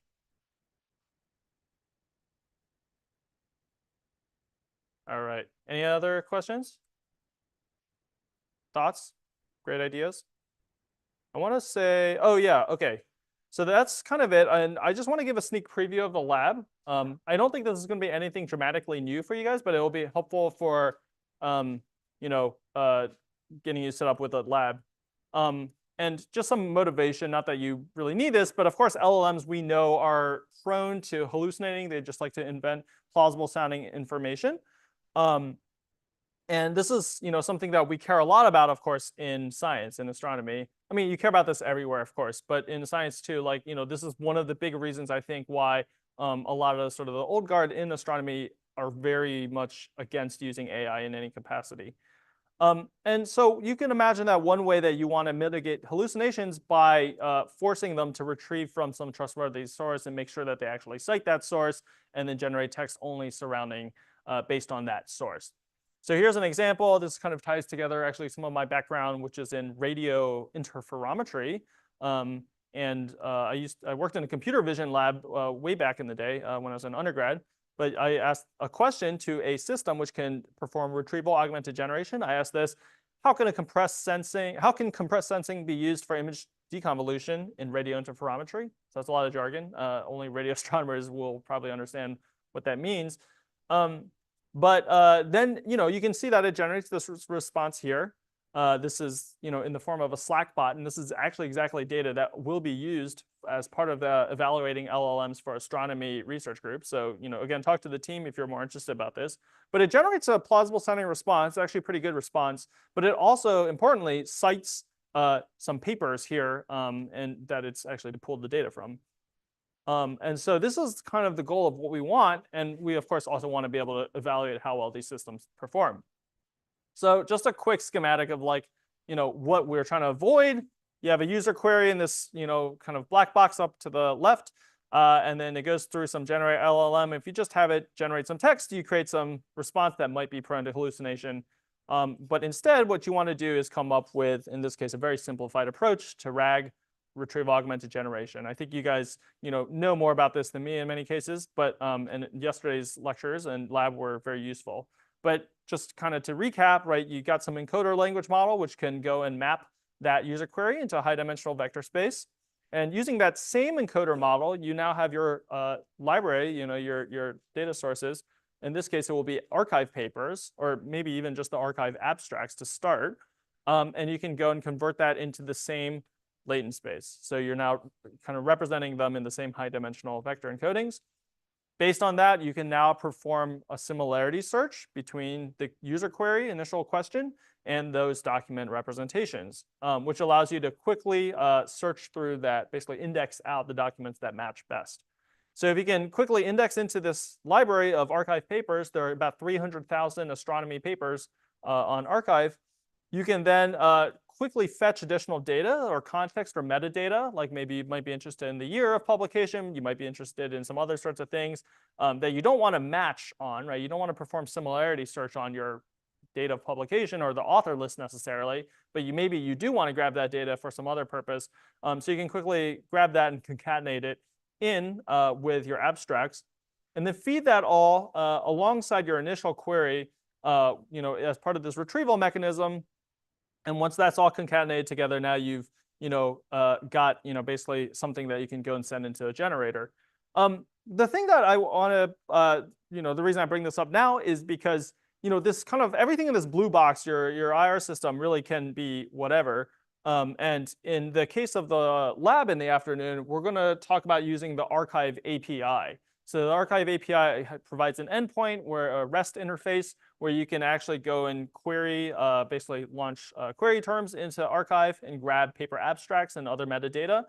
And so you can go and kind of change everything within this blue box and still perform your retrieval augmented generation.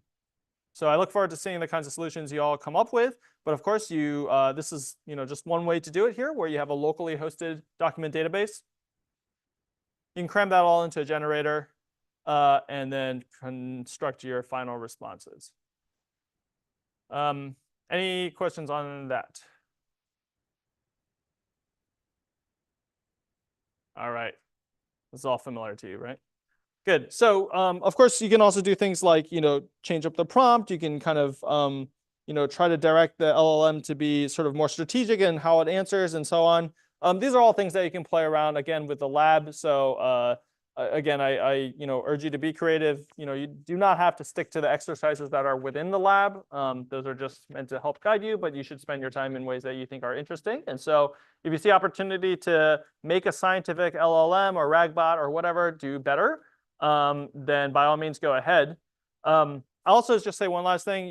There's also sort of code that, well, it's not in the lab, but if you're interested in deploying this as an actual Slack bot or whatever, I've already set up a lot of the backend for that, or at least I have a guide for putting that all together. So just get in touch with me if you're interested in deploying like something like the Slack bot. But otherwise, right now, the lab can be done on Colab, so you don't really have to serve up anything or have any server listening for Slack responses and whatnot.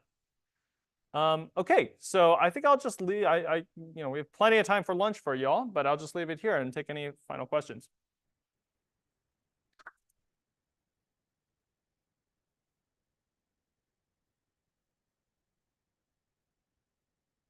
Yep. Question. Yep. For LLM in astronomy, like brainstorming research topics, is that, or like, I don't have a good sense of what types of things. Yeah, I mean, this is a great question. Like, so people have looked at things like, hypothesis generation, or, you might want to, I don't know, like another thing people are interested in doing is like, if you want to convene a review panel, you want to match, human expertise based on like maybe like the last 5 years papers that they've published. You want to prevent information from getting stale. There's a lot of kind of real world use cases that we potentially could do. And I think that we're sort of on the verge of seeing a lot of these being launched right now. I think that so yeah, there's probably some opinions that can be voiced here too, right? Like there's the saying that like I want AI to do my laundry and dirty dishes so that I have time to write creatively and make art. I don't want AI to make my art and creative writing so that I have to do my laundry and dirty dishes. So I think that we should think also about what are people asking for? Like what are the things they don't want to get done, right? A lot of times, people start startups because they find a really difficult and annoying problem. Like there's this stupid thing that's always bugging me, right? This painstaking process, and then they come up with a way to circumvent it. And that often is how you launch like a new business, right? Like CEOs or whatever are like so convinced that like I see a preferred future which bypasses this dumb annoying step, right, in between. And I think that in astronomy and in science, in our fields, we need to think carefully about our field. What are the things we like to do? What are the things we don't like to do? And what are the ways that we can leverage AI to sort of bypass that? And I don't know. I think a lot of opinions, can differ here. Yeah. I wanted you to say a bit more about your team for the summer and what the summer plan. So I know you're going to do a lab, but if you could just say more. Yeah. So our team is really multidisciplinary, right? So I think we kind of draw from a variety of expertise. So some of us are astronomers who have minimal experience doing NLP or working with any sort of text data. We have folks who have not done any astronomy whatsoever. And so what the team is interested in, I think, is primarily twofold, right? One is evaluating the LLM, so performing a good evaluation study on how professional astronomers are interacting with the data here, right? And the data in this case are basically these question-answer pairs being generated, as you see here, with an LLM. So how are astronomers learning to use LLMs? How do they build trust in LLMs? How do we know that they're actually doing a good job of answering questions? And are astronomers like actually finding this to be useful?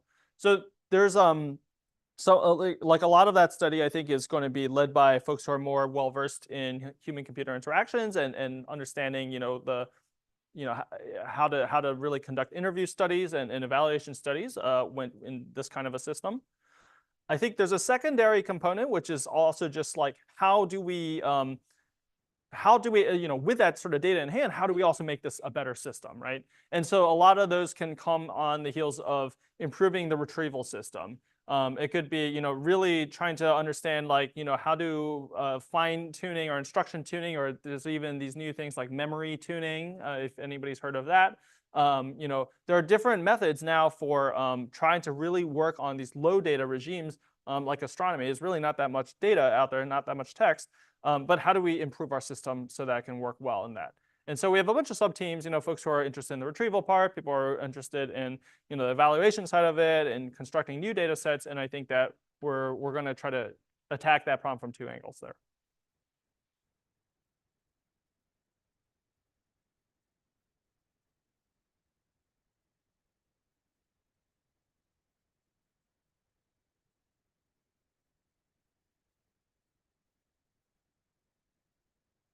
Okie dokes. Good. When should we reconvene? 1:30-ish? All right, awesome. You have an extended lunch break. Thanks for listening.